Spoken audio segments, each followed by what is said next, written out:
አሁን እሺ ዲያቆን ዘማርያምና መምህር መርጌታ ጽጌ ስጦታው ሁለቱ ብቻ ነው የሚያወሩት።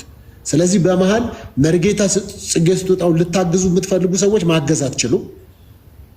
ዲያቆን ዘማርያምን ማገዝ የምትፈልጉ ሰዎች ማገዝ አይቻልም። ሁለቱ ናቸው የሚያወሩት ማለት ነው። እና ቢጥመንም ባይጥመንም እኔ አሁን ለምሳሌ የራሴ ሐሳብ አለኝ፣ ግን እኔን ሐሳብ አልናገርም። ለምን ሁለቱ ናቸው እያወሩ ያሉት።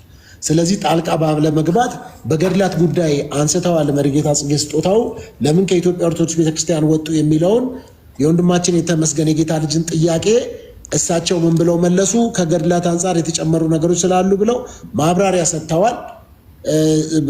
አሁን መቀጠል ይቻላል ስላሉ ለዲያቆን ዘማርያም 5 ደቂቃ ለእሳቸው 5 ደቂቃ እየሰጠን ወደ ውይይቱ እንሄዳለን ማለት ነው። መነሻውትን መርጌታ ጽጌ ስጦታው በገድላት ጉዳይ ላይ አሁን ማውራት ይችላሉ። ለርሶ አሁን በሻርፕ 5 ሰዓት ሆኗል። 5 ሰዓት ከ05 ያቆማሉ። በገድላት ዙሪያ መናገር ይችላሉ። ቅድም ያወሩትን። እሺ፣ አመሰግናለሁ። እንግዲህ መጀመሪያ ከመነሻችን የኢትዮጵያ ኦርቶዶክስ ተዋሕዶ ቤተክርስቲያን በገድላት መጻሕፍት ላይ መዳን እንዳለ አድርጋ ስለምታምን እነዚህ መጻሕፍቶች መታረም አለባቸው ብለን ካቀረብናቸው መጻሕፍቶች ዝርዝር ውስጥ አንዱ ይሄ መጽሐፍ በትልቁ ካደረከው ይሄንን መጽሐፍ ማሳየት ይችላለሁ። መቼ ዓመተ ምህረት የት እንደታተመ የማን የፓትርያርክ ፎቶም እንዳለበት ማሳየት ይችላለሁ። ይሄ መጽሐፍ እዚህ ቆመ መዝሙር ነው።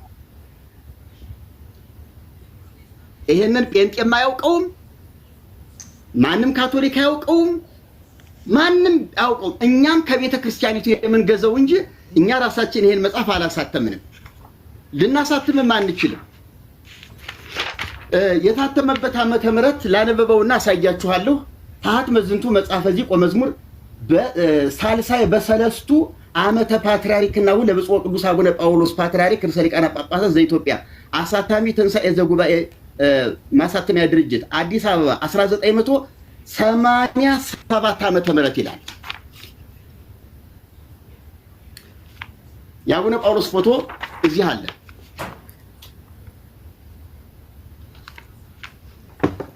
ይሄ መጽሐፍ እንዳልኳችሁ ሰንበት ተማሪዎችን አይመጥንም። ኢቭን ቀሳውስትና ዲያቆናቱን እንኳን አይመጥንም። የመርጌቶች መጽሐፍ ነው።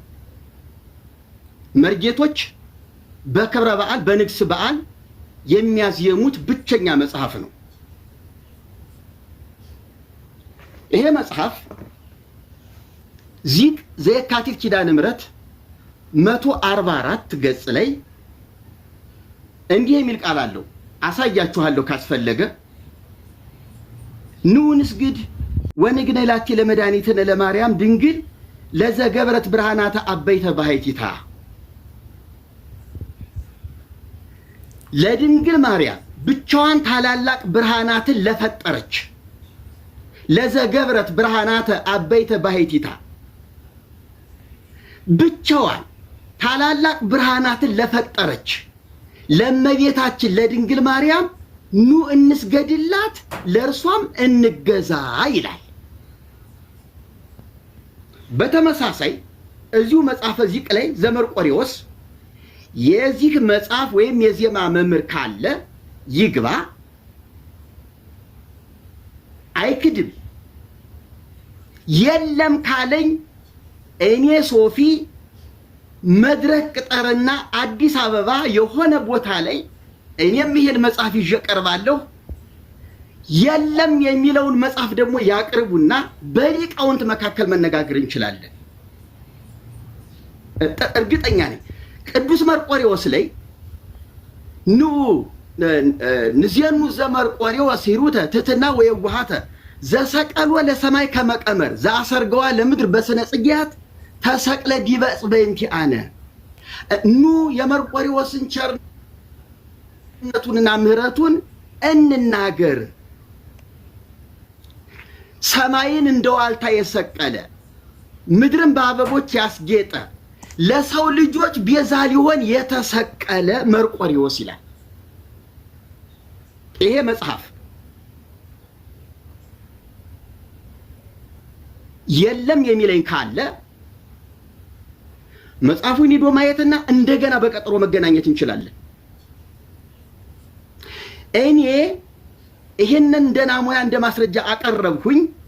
በእያንዳንዱ ገድል ብጠቅስ ሁልቆ መሳፍርት የሌለው የቤተ ክርስቲያኒቱ ውድቀት የሆነ የሞት መንገድን የተሸከመ አለ። እኔ ገድል የሚባል አልቃወምም። ሲጀመር ጤናማ ገድልማ ሊኖር ግድ ነው። በመጽሐፍ ቅዱስ እኮ ገድል የሆኑ መጻሕፍቶች አሉ። የቅዱሳን አባቶችን ታሪክ የመዘገቡ መጻሕፍቶች እኮ አሉ። የቅዱሳት ሴቶችን የመዘገቡ እኮ መጻሕፍት በብሉይ ኪዳን አሉ። በአዲስ ኪዳንም እኮ አሉ እኮ ገድል ተብለው ሊመደቡ የሚችሉ። ነገር ግን ገድል ሲባል የክርስቶስን ቤዛነት በመጣስ ጸረ ክርስቶስ በመሆን ክርስቶስን ወደ ጎን ጥሎ እሱ የቤዛ መንገድ የሆነን ገድል ግን ራሱ ጻድቁም አያውቀውም፣ ጸሐፊው ያበላሸው ሊሆን ይችላል። እርግማን ነው የኛ ጥያቄ። በተለይ በዛሬው ውይይታችን የኔ ጥያቄ ድንግል ማርያምን ፈጣሪ አድርጓታል። የፈጣሪ እናት መሆኗንማ ሁሉም ክርስቲያን የሆነ ዓለም ያምናል። ኢየሱስ ክርስቶስ ፍጹም አምላክ ፍጹም ሰው እንደሆነ በፍጹም ሰውነት እንደወለደችው ከአብ ያለ እናት ቅድመ ዓለም ድህረ ዓለም ደግሞ ከመቤታችን ያለ አባት መወለዱን ማንም ያምናል። ክርስቲያን ነኝ የሚል የመጀመሪያው የክርስትና ትምህርቱ ይሄ ነው። ነገር ግን እመብርሃንን የጌታችንን የአምላካችንን እናት ፈጣሪዋን ወለደች በማለት ፋንታ እሷ ራሷ ፈጣሪ ናት፣ ሰማይና ምድርን ፈጥራለች፣ ታላላቅ ብርሃናትን ብቻዋን ፈጥራለች ብሎ ማለት ግን እርግማን ነው፣ ኑፋቄ ነው፣ ጣዖታዊ ልምምድ ነው።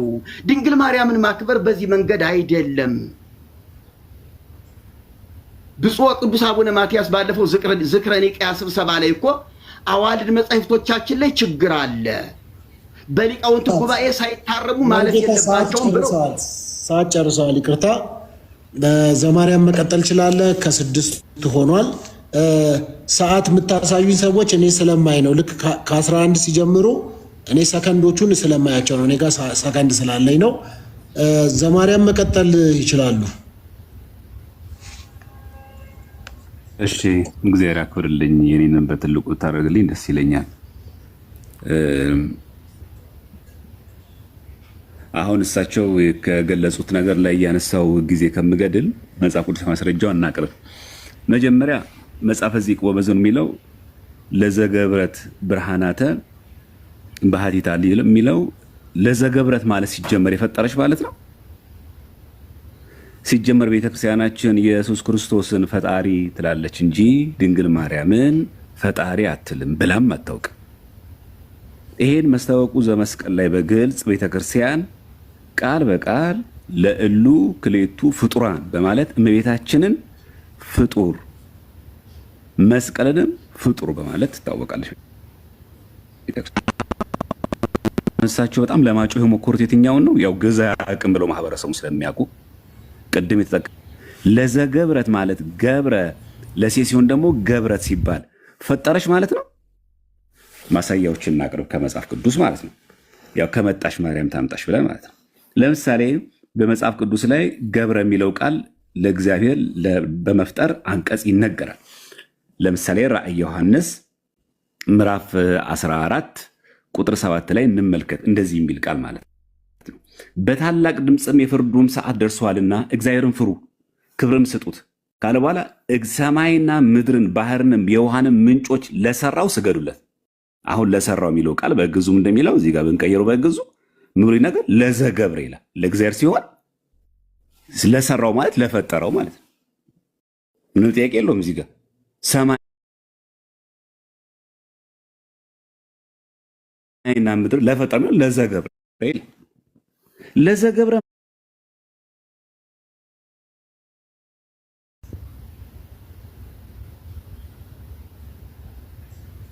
ማለት ግን በሙሉ ግን በቃ እንደው የፈጠረች ማለት ነው አይደለም። ለምሳሌ በኦሪት ዘፍጥረት ምዕራፍ 27 ቁጥር 17 እንመልከት። 27 17 እንዲህ ይላል። ርብቃም የሰራችው ምግብ የሰራችውን ጣፋጭ መብልና እንጀራውን ለልጇ ለያዕቆብ በእጁ ሰጠችው ይላል። የሰራችውን የሚለው በግዕዙ ምንድን ነው የሚለው? ተመልከቱ ጋር ዘገብረት ውስተ እዴሁ ለያዕቆብ ወልዳ ነው የሚለው። ዘገብረት ስለሚል ምግቡን ፈጠረችው እያለ ነው። ዘገብረት የሚለው ቃል ባገኘን ቁጥር መፍጠርን ብቻ የሚገልጽ አገባብ ነው አይደለም። በቀዳሜ ገብረ እግዚአብሔር ሰማይ ወምድረ ስንል በመጀመሪያ እግዚአብሔር ሰማይና ምድር ፈጠረ እንላለን። እዚህ ጋር ግን አይ ዘገብረት በግዕዝ ባገኘን ቁጥር ግን መፍጠርን ነው ብቻ የሚገልጸው እንዴት እንላለን? ምክንያቱም ኦሪት ዘፍጥረት ምዕራፍ 27 ቁጥር 17 ላይ የሰራችውን ምግብ ምን ብሎ ገልጾት እናገኛለን? የሰራችውን ነው የሚለው። ግን በግዕዙ ምን ብሎ ይነግረናል? ይሄኛው እዚሁ ቃል ዘገብረት ነው የሚለው። ታላላቅ እንደውም እንዳያስቷችሁ ተጠንቀቁ የሚለው የሊቃውንት ጉባኤ እኚሁ የተሐድሶ መናፍቃን ያወጡን ጥያቄ የሊቃውንት ጉባኤ ሲመት ምን ብሎ የሚመለሰው መጽሐፍ እዚህ ላይ ያለው ለዘገብረት የሚለው ተአምራተ ባህቲታ ነው የሚለው። ብርሃናት የሚለው ተአምራተ ባህቲታ ብሎ በዋናው በድጓው እንዲታረም የሊቃውንት ጉባኤ ያዘዋል። እዚህ ዘገብረት ማለት የፈጠረች ድንግል ማርያም ፈጠረች የሚል ትምህርት የለንም ሲጀምር። ገቢረ ተአምራት ታደርጋለች፣ አዎ ታደርጋለች። በማን? በእግዚአብሔር ኃይል። ምን ጥያቄ ያለው? ስለዚህ ለዘገብረት አሁን እዚህ ጋር ዘገብረት ስለሚል አሁን የያዕቆብ እናት ርብቃ ፈጠረች ማለት ነው። አንደኛ ሌላ አንድ ማስረጃ ልጨምር። ገብረት የሚለው ቃል ለሴት በሚነገርበት ጊዜ መፍጠርን ብቻ ሙሉ ለሚናገር ሰው ማለት ነው። መጽሐፍ አስቴር ከመጽሐፍ ቅዱስ የምንወስዱ ከየትም አንወስድም እኛ። መነሻችን መጽሐፍ ቅዱስ፣ መዳረሻችን መጽሐፍ ቅዱስ ሆነ ማለት ነው። መጽሐፍ አስቴር ምዕራፍ 6 ቁጥር 14 ላይ እንደሚል ቃል እናገኛለን። 6:14 ላይ እነርሱም ሲናገሩ ሳሉ እነሆ የንጉሡ ጃንደረቦች መጡ፣ አስቴርም ወዳዘጋጀችው ግብዣ ይላል ይመጣ ዘንድ ሃማን አስቸኩሉት ይላል። አስቴር ያዘጋጀችው ምን ይላል እዚህ ጋር ተመልከቱ። ዘገብረት አስቴር ይላል። አስቴር የፈጠረች ነው እያለ ነው። ምክንያቱም መጽሐፍ እዚህ የጻፉ እኮ በግዕዝ ነው። ዘገብረት የሚለው ቃል ለሴት አንቀጽ ነው የሚነገረው አይደል? እመቤታችን ሴት ስለሆነች በተጾታ የፈጠረች ማለት ነው። ይሄ እኮ መጽሐፍ ቅዱስ ነው። ለዚህ ነው ኦርቶዶክስ ተዋሕዶ ቤተክርስቲያን መጀመሪያ መጽሐፍ ቅዱስ ላይ እንግባባ። መጀመሪያ መጽሐፍ ቅዱስ ላይ ራሱ ከተሐድሶ መናፍቃን ጋር ልዩነት አለን። ውሸት ነው የምትናገሩት ኦርቶዶክስ ተዋሕዶ ቤተክርስቲያን ላይ ያላለችውን ነው። ግዕዝ እናውቃለን፣ መርጌታ ነበርኩኝ፣ ቅኔ ተምሬያለሁ በማለት ሰው አያነብም በማለት መጽሐፈ ዚቅ የፈጠረች አይልም ቃሉ። በግዕዝ ያለውን እኮ ነው ለዘገብረት ይላል። መንክራተ ባህቲታ ተብሎ በድጓው እንዲታረቅ ራሳቸው የሊቃውንት ጉባኤ ጽፈው አስተካክለውታል። ምንም እኛ አይደንቀም። ስለዚህ ለዘገብረት የሚለው ቃል መፍጠርን ብቻ የሚገልጽ ቃል አይደለም፣ መስራትን ማበጀትን ነው። ስለዚህ ገቢረ ተአምራት ማድረግ ድንቅ ተአምርን መስራት ይደረጋል። አዎ መንክራተ ብርሃናት የሚለው ዘማርያም ሞልቷል። ሰዓት ጨርሳል ዘማርያም። ቴንክ ዩ። እሺ መርጌታ ይቀጥሉ። ሚዩት አድርገዋል። እርሶ ሚዩቶትን ያሱ። ኮፒ ሊንክ ሼር አድርጉት፣ ታብታብ አድርጉት። ከታች ያላችሁ ሰዎች አመሰግናለሁ። በጣም ብዙ ሰዎች ጋር እንዲደርስ እርሶ መቀጠል ይችላሉ። ዲያቆን ወንድማችን ዲያቆን ዘማርያም ዘገብረ የሚለውን ግስ በአንድ ግስ ብቻ ወይም ደግሞ ፈጠረ በሚለው ብቻ ሊተረጎም እንደማይገባ እንደማይችልም በተለያየ ማስረጃ አቅርቦልናል። ከምግብ ጋር በተያያዘ ሁኔታ ከልዩ ልዩ ገብረ በልዩ ልዩ መንገድ ለሰው ሲሆን፣ ለፍጡር ሲሆን፣ ለሌላ ስራ ሲሆን እውነት ነው እንደዛ ይተረጎማል። ነገር ግን ዘማርያም በሄደበት መንገድ የማያስሄደን እጅግ አደገኛው ማሰሪያ ቃል አለ። ዘገብረት ኑ ንስግላቴ ለማርያም ድንግል እግዝእትነ ወመድኃኒትነ ለዘገብረት ብርሃናተ አበይተ ባህቲታ። ታላላቅ ብርሃናትን ብቻዋን ላዘጋጀችን በለው፣ ብቻዋን ለሰራችን በለው፣ ብቻዋን ለፈጠረችን በለው፣ ብቻ ገብረን ሰራ፣ አደረገ፣ ፈጠረ። በእነዚህ ግስ ናቸው። አሁን ገብረ የሚለው ግስ ፈጠረ ይሆናል፣ አደረገ ይሆናል፣ ሰራ ይሆናል። ከነዚህ ውጭ ሌላ ትርጉም የለውም።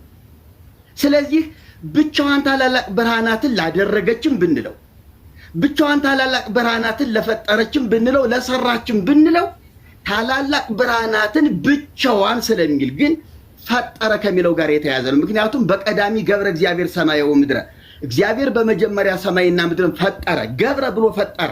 ስለዚህ ገብረ ለዘገብረት ብርሃናት አበይተ ባሕቲታ ሲል ብቻዋን ታላላቅ ብርሃናትን ለፈጠረች ከሚል ጋር ነው እንጂ የምታዛምደው የምትፈተው ለሰራች ላበጀች ላዘጋጀች ለውጥ የለውም። ምግብ ቢሆን ልክ ነህ፣ የሆነ ስራ ቢሆን ልክ ነህ፣ ከተፈጠረ ነገር ላይ የሆነ ነገር ማድረግ ሲቻል።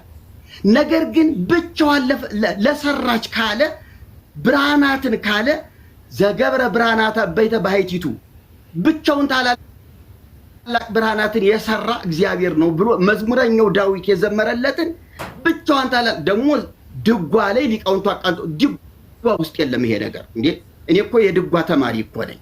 ድጓ ውስጥ የለም ይሄ መጽሐፍ ዚቅ ላይ ብቻ የተደረሰ ነው። ድጓ የለም። አለ ካልከኝ አምጠው፣ አለ የሚል ሊቅም ካለ አምጣልኝ። ድጓ ውስጥ ድጓ አለ ብላል በዚህ ጉባኤ ፊት የለም።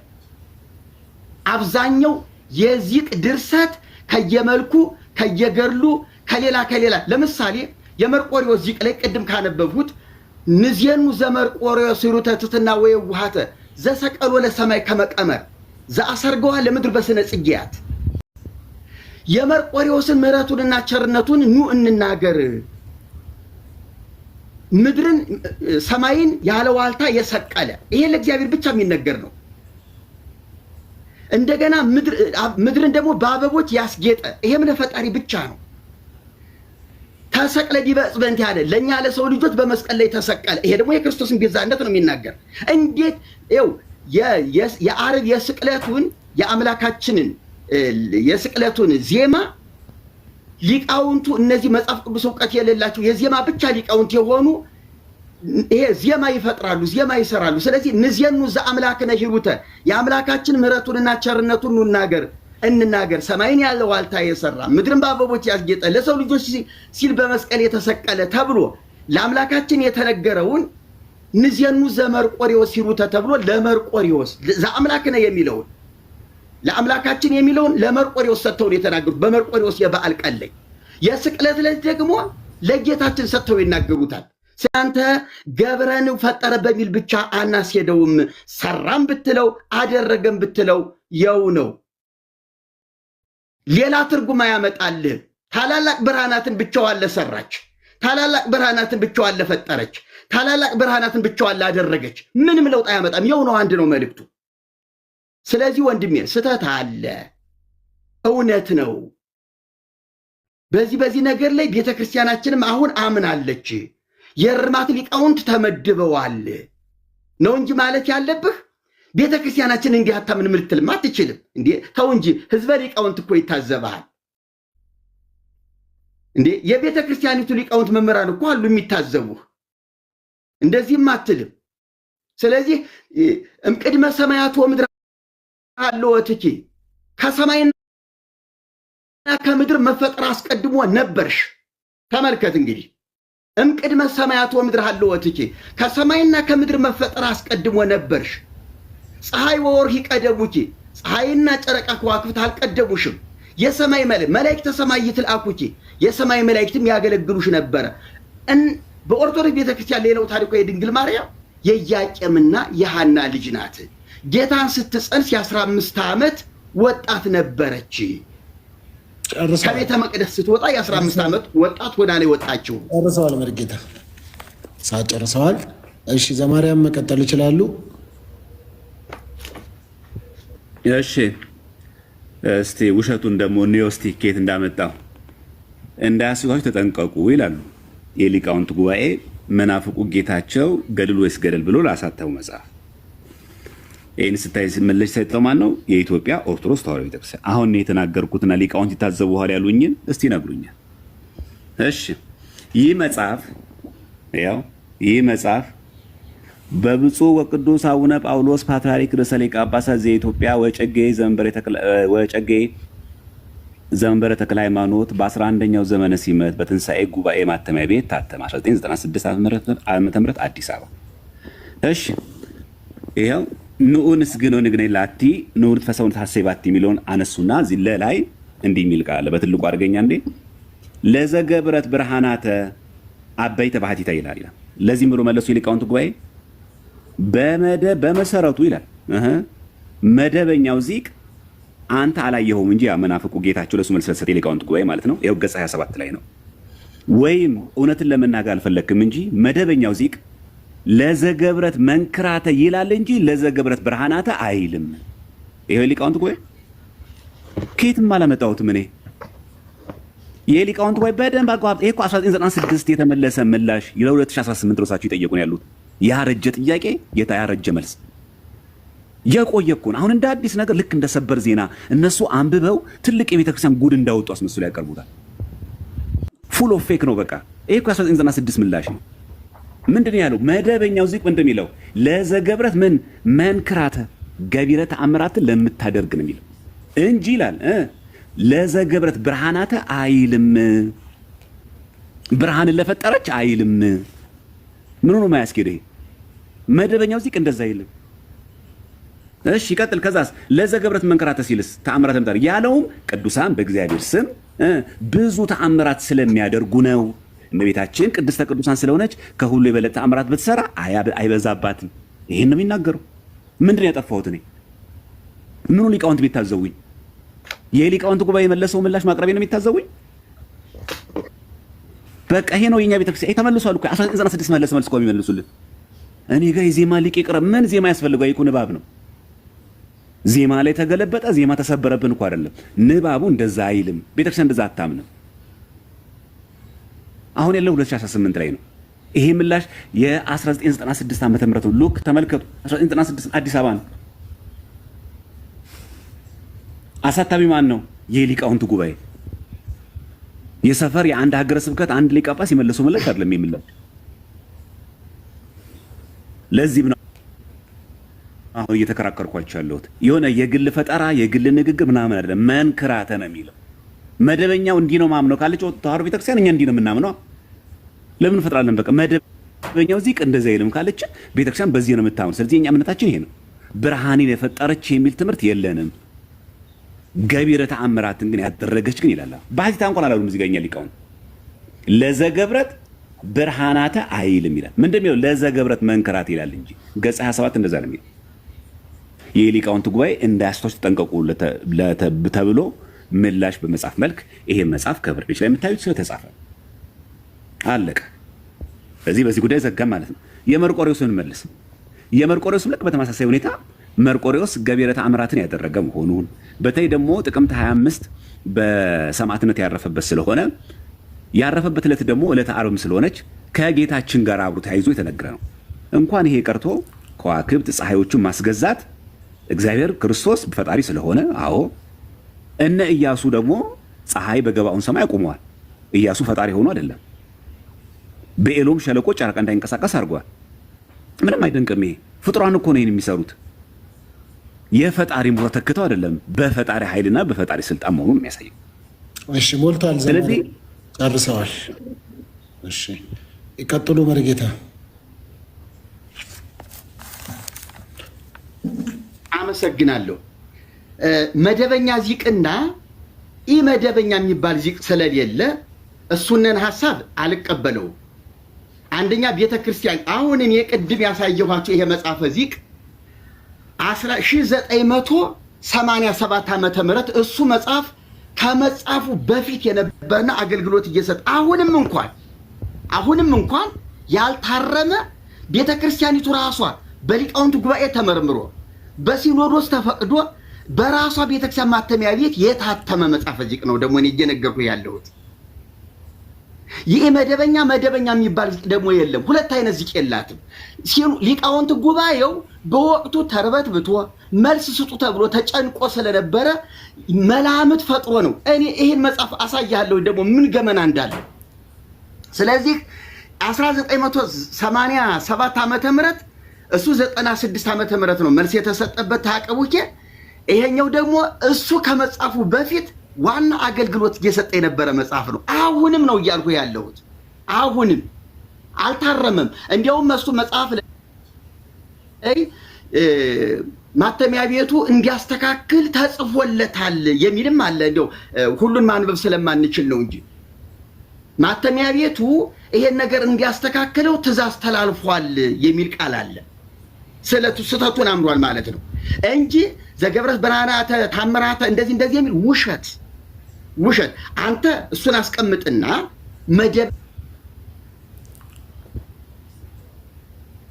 መደበኛ የምትለውን ዚቅ እንግዲህ አንተ ግዕዝ እየጠቀስክ ነው፣ እያነጋገርከኝ ነው። እንደ ግዕዝ ባለሙያ መጽሐፈ ዚቅን ራሱ ይዘናና በሚቀጥለው ፕሮግራም አንተም መጽሐፉን ይዘን እኔም ይህን መጽሐፍ ይዤ መገናኘት እንችላለን። ሌሎችም ሊቃውንት ቤተ ክርስቲያን ውስጥ ያሉ ሌሎችም ሊቃውንት እንዲገቡ እናደርጋለን እንጂ መደበኛ ኢመደበኛ የሚለው ነገር ማወናበጃ ካልሆነ በስተቀር ደግሞ የሊቃውንት መጽሐፍን እንደ ማስረጃ አድርገን ልታመጣልኝ አትችልም። እኔ እየተነጋገርኩ ያለሁት ቤተ ክርስቲያኒቱ ራሷ መጽሐፌ ነው ብላ ባሳተመችው በመጽሐፈ ዚቅ ነው። በመጽሐፈ ዚቅ ነው እየሞገቱ ያለሁት። እንደዚህ ተብሏል። እነ ሊቃውንቱንማ ገመናቸውን ማውጣት ይችላሉ። ለምሳሌ ይኸውልህ ይሄ መጽሐፍ ተአቀቡኬ ማሰውያ ነቢያት ይላል። ለገድል ወይስ ገደል መልስ ከሰጡ በኋላ ከመስጠታቸው በፊት ይሄ መጽሐፍ የተጻፈ መጽሐፍ በ1986 ዓመተ ምህረት የተጻፈ መጽሐፍ ነው። ሊቃውንት ጉባኤው ምን ይላል?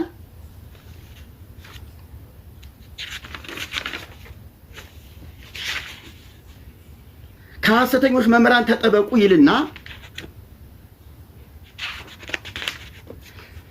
ከኢትዮጵያ ኦርቶዶክስ ተዋሕዶ ቤተክርስቲያን መንበረ ፓትርያርክ ለምዕመናን የተዘጋጀ ትምህርት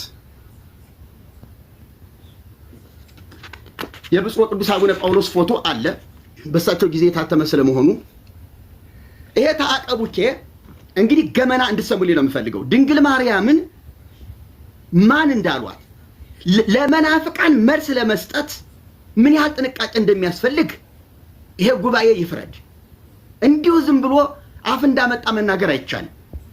ለመናፍቃን መልስ ሲሰጥ በሊቃውንት ጉባኤ ደረጃ በሲኖዶስ ደረጃ እጅግ ጥንቃቄ የሚያስፈልገው ነገር ነው። አንዲትን ትልቅ ተቋም ወክለው የሚናገሩና የሚመሩ ሰዎች ስለሆኑ ምን ይላል? ድንግል ማርያም ጥንተ አብሶ አለባት የለባትም ስለሚለው ነገር ምን ብለዋል?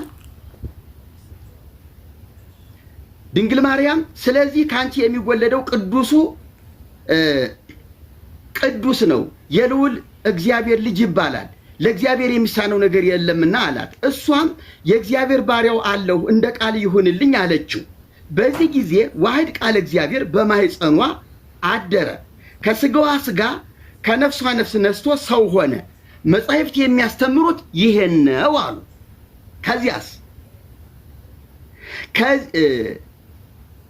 ከዚህ ወጥቶ ይሄንን ገጽ 30 እንድታዩልኝ ስለምፈልግ ነው። ገጽ 30 ነው።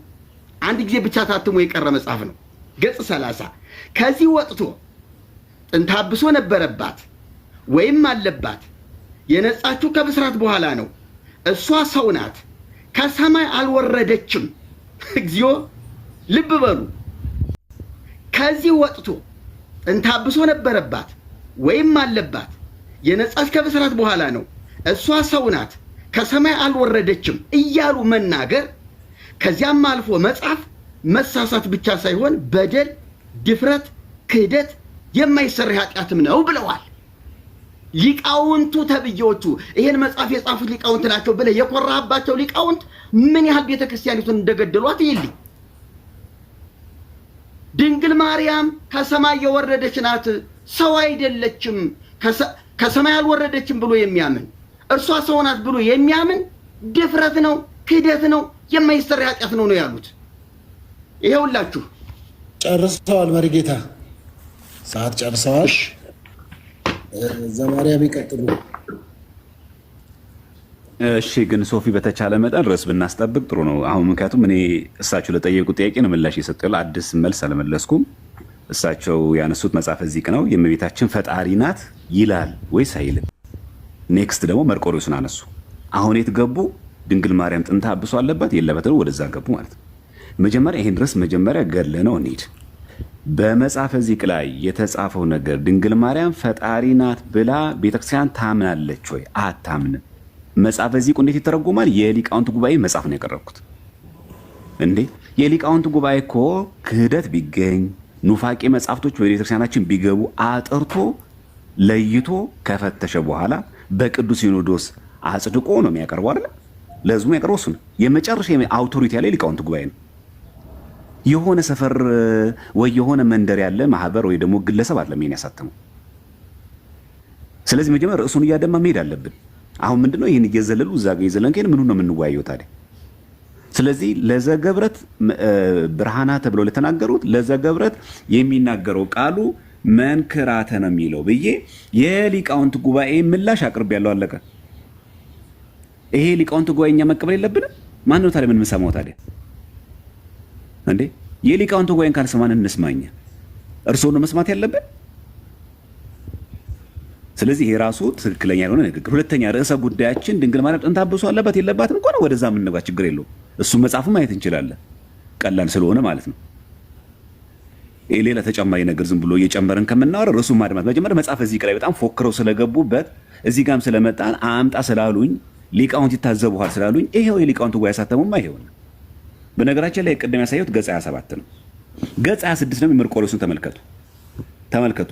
አንተ ባታውቀው ነው እንጂ ይላሉ ለመርቆሬዎስ ሲመልሱ፣ ለዚህ መናፍቁ ማለት ነው የሊቃውንት ጉባኤ ባታውቀው ነው እንጂ ይህን ቃል ቅዱስ ያሬድ በመጽሐፈ ድጓው ለጌታ የተናገረውን የምስክርነት ቃል ነው። መሰረቱም ድጓ ነው።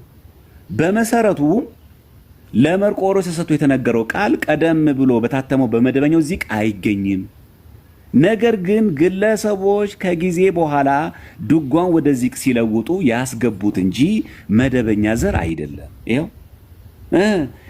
የለወጡት ሰዎችም በእናቱ በድጓው እንዲያስተካክሉ መመሪያ ተሰጥቶበታል። ማን የሚለው ገጽ 26 ላይ ማን የተናገረ? የሊቃውንት ጉባኤ። ምን አዲስ ነገር ነው አሁን ጽጌ ስጦታው እየጠየቀ ነው ያለው? ምንም። የመርቆሬዎስ የ1996 እኮ ምላሽ እኮ የተመለሰ እኮ ነው። ልክ አሁን እሳቸው አንብበውት ልክ አዲስ ግኝት አግኝተውት ልክ ቤተክርስቲያን ጉናግቦ ቡዳ ምናምን እንደወጣ አስመስሎ፣ በፍጹም አይደለም። የለም እንደዛ የሚለን እኛ። እኔ እኮ ገጽ በገጽ ነው እያሳዩ ያለሁት። ገጽ 26 ላይ የሊቃውንት ጉባኤ ለነዚህ ምንፍቅና ላይ ተሰማርተው ላሉና የሐሰት ክስ ቤተክርስቲያንን ለሚሰሩ ሰዎች ምላሽ የሰጠበት ነው። ስለዚህ የሆነ ሊቃውንት ጉባኤ ስንል አንድ ሊቅ እየጠራን አይደለም፣ አንድ መምህር እየጠራን አይደለም ያለን። አንድ የመታወቅ ያለበት የመሰረታዊ ጉዳይ ነው። ሁለተኛ ነገር ምናልባት እርስዎ እንዲመልሱልኝ አሁን የምፈልገው ነገር፣ ምክንያቱም እስካሁን ድረስ የመለስኩሎት ያለሁት እኔ ነኝ። እርስዎ ለጠየቁን ጥያቄ መጽሐፈ ዚቅ የጠየቁት እርስዎ ኖት። እመቤታችን ቅድስት ድንግል ማርያም እና ይሄው የመርቆሬዎስን በተመለከተ ማለት ነው። ይሄው ቁጭ አድርገዋል። ምንም አልደበቀችም ቤተክርስቲያን። ያውም የእሱን የምንፍቅናውን ከላይ ምላሹን እዚህ ጋር ይሄ መጽሐፈ ዚቅ ከላይ እዚህ ጋር ከነ ምላሹ ቁጭ ብሎ አላለቀኛ። ምንም ደኛ ድንግርግር አይለንም እኛ ያለቀለ ስለሆነ ቤተ ክርስቲያን ባስተምሮዋ ክርስቶስን እንጂ ድንግል ማርያምን ፈጣሪ ናት ብላ የምታስተምረው የቱ ጋር ነው? በትምህርት ደረጃ ይሄ መጽሐፈ ዚቅ አቀረብኩሎት። ድንግል ማርያምን እግዚአብሔር ናት ፈጣሪ ናት ብላ የምታምንበትን አንድ ማስረጃ ያሳዩኛል። እመቤታችን ቅድስት ድንግል ማርያም ፈጣሪ ናት፣ ድንግል ማርያም እግዚአብሔር ናት ብላ የመለኮትን የፈጣሪን ቦታ የሰጠችበት ትምህርቷን ያሳዩኛል። አንድ ነው። ሌላው ቅድም ያነሱት ምንድነው?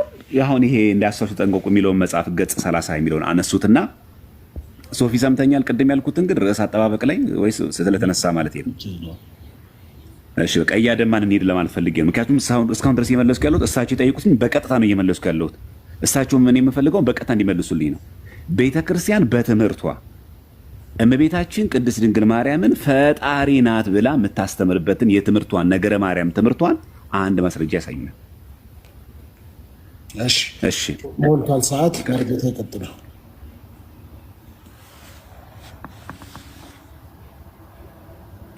ሚዩት አንሱ መርጌታ ሚዩት ተናንሱት።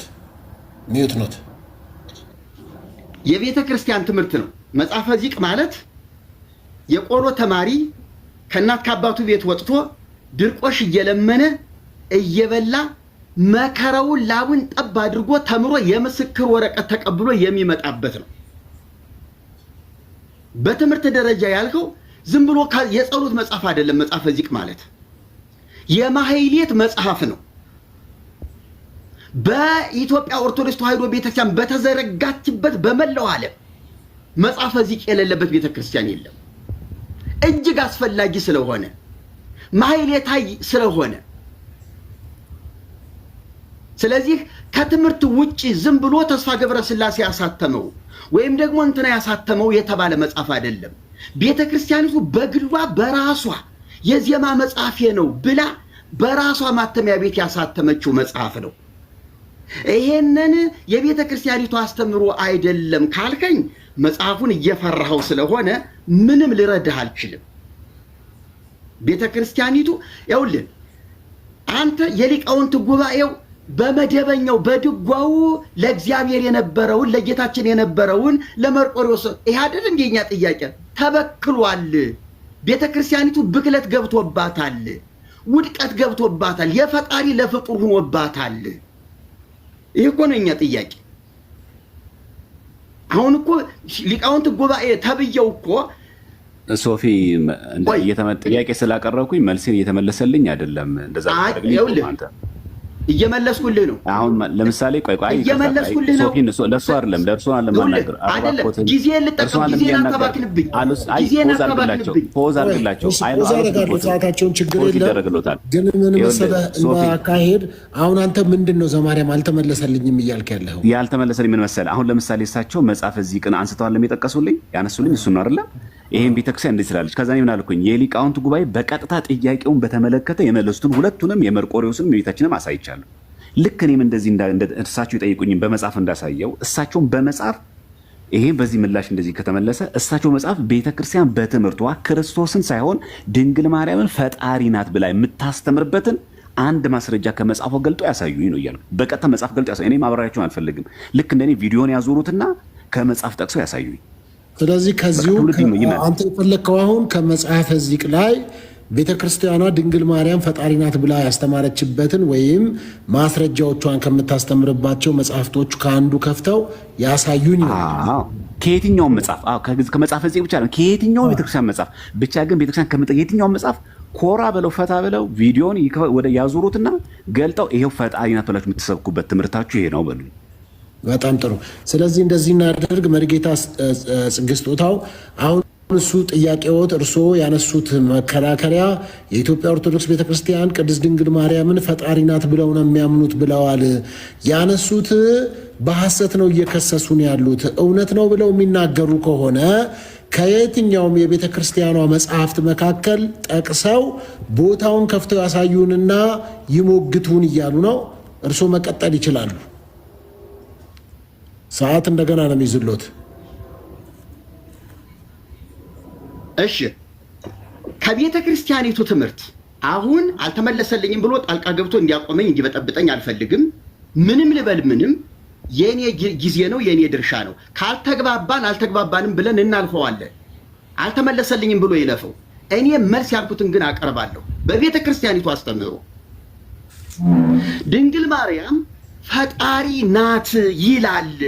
አይ ዘገብረት የሚለው ሌላ ይተረጎማል። ለምን ለሰራም ይሆናል፣ ላደረገም ይሆናል፣ ለፈጠረም ይሆናል። ለእግዚአብሔር ሲሆን ፈጣሪ ተብሎም ሊተረጎም ይችላል ነው የተባለው። እሺ እኔ ደግሞ ድንግል ማርያምን ይኸው መጽሐፈ ዚቅ ፈጣሪ አድርጓታል። አይ ለፍጡር ሲሆን ሰራ ይሆናል። ብቻዋን ታላላቅ ብርሃናትን ለሰራች ካለ እኮ አይ ብርሃናት ታምራተ ነው የሚለው እሱ የሊቃውንት ጉባኤ ፈጠራ ነው አልሁህ።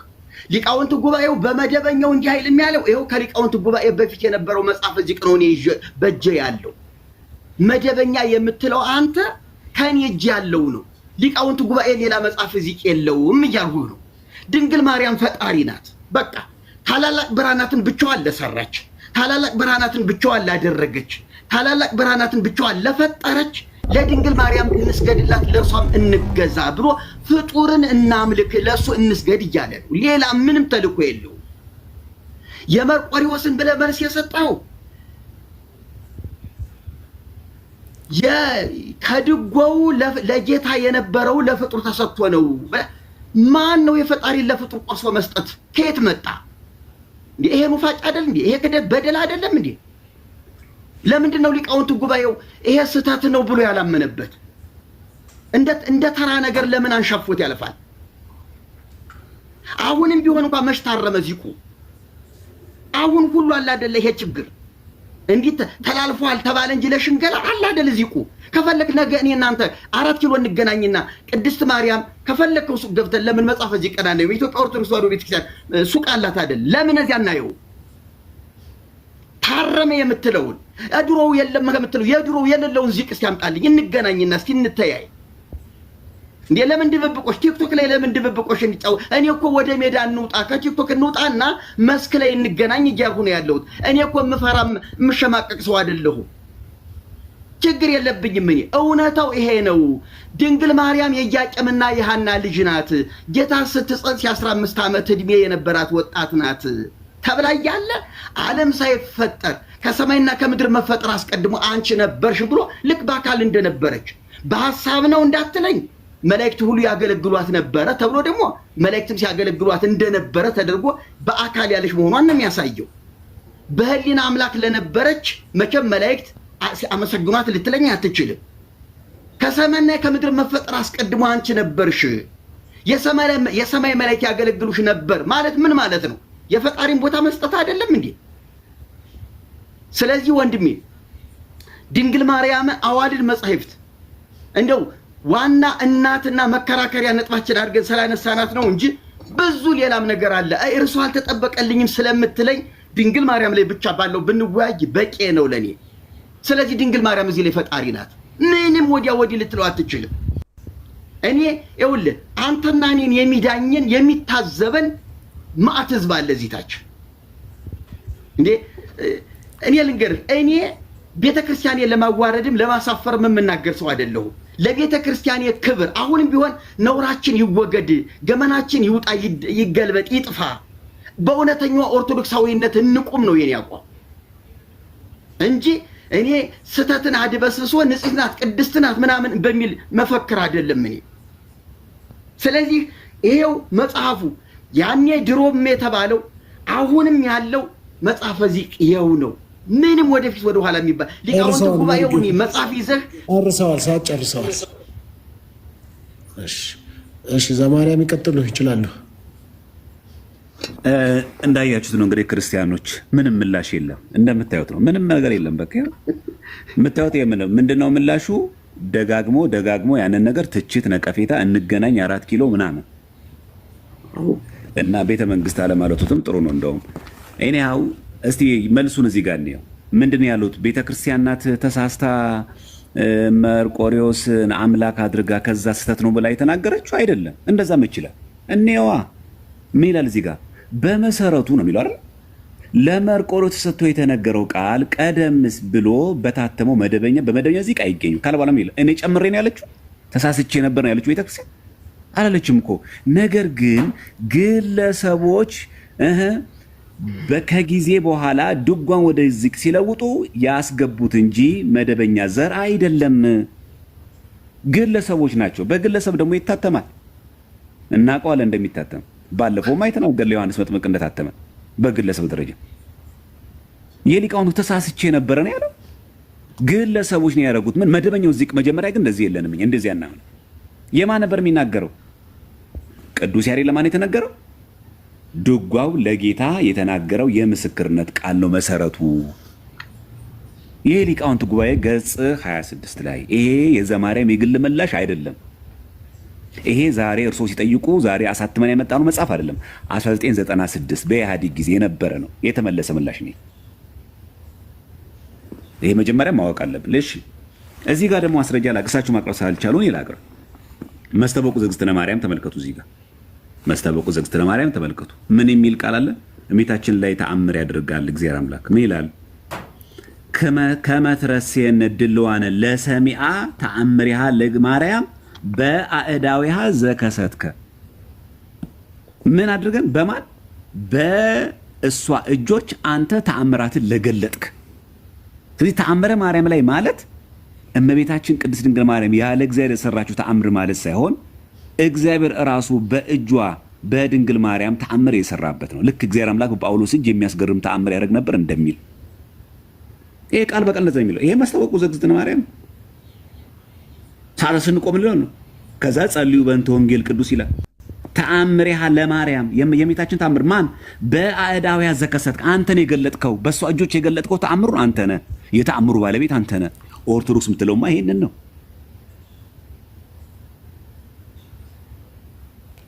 ምንድነው የኛ ከዚህ ውጭ የተናገርነው? ለዘገብረት መንከራተ ማለት ይሄ ተአምራትን ብታደርግ እመቤታችን በማን ኃይል በማን ስልጣን በማን ፈቃድ ነው? በእግዚአብሔር ኃይል ነው።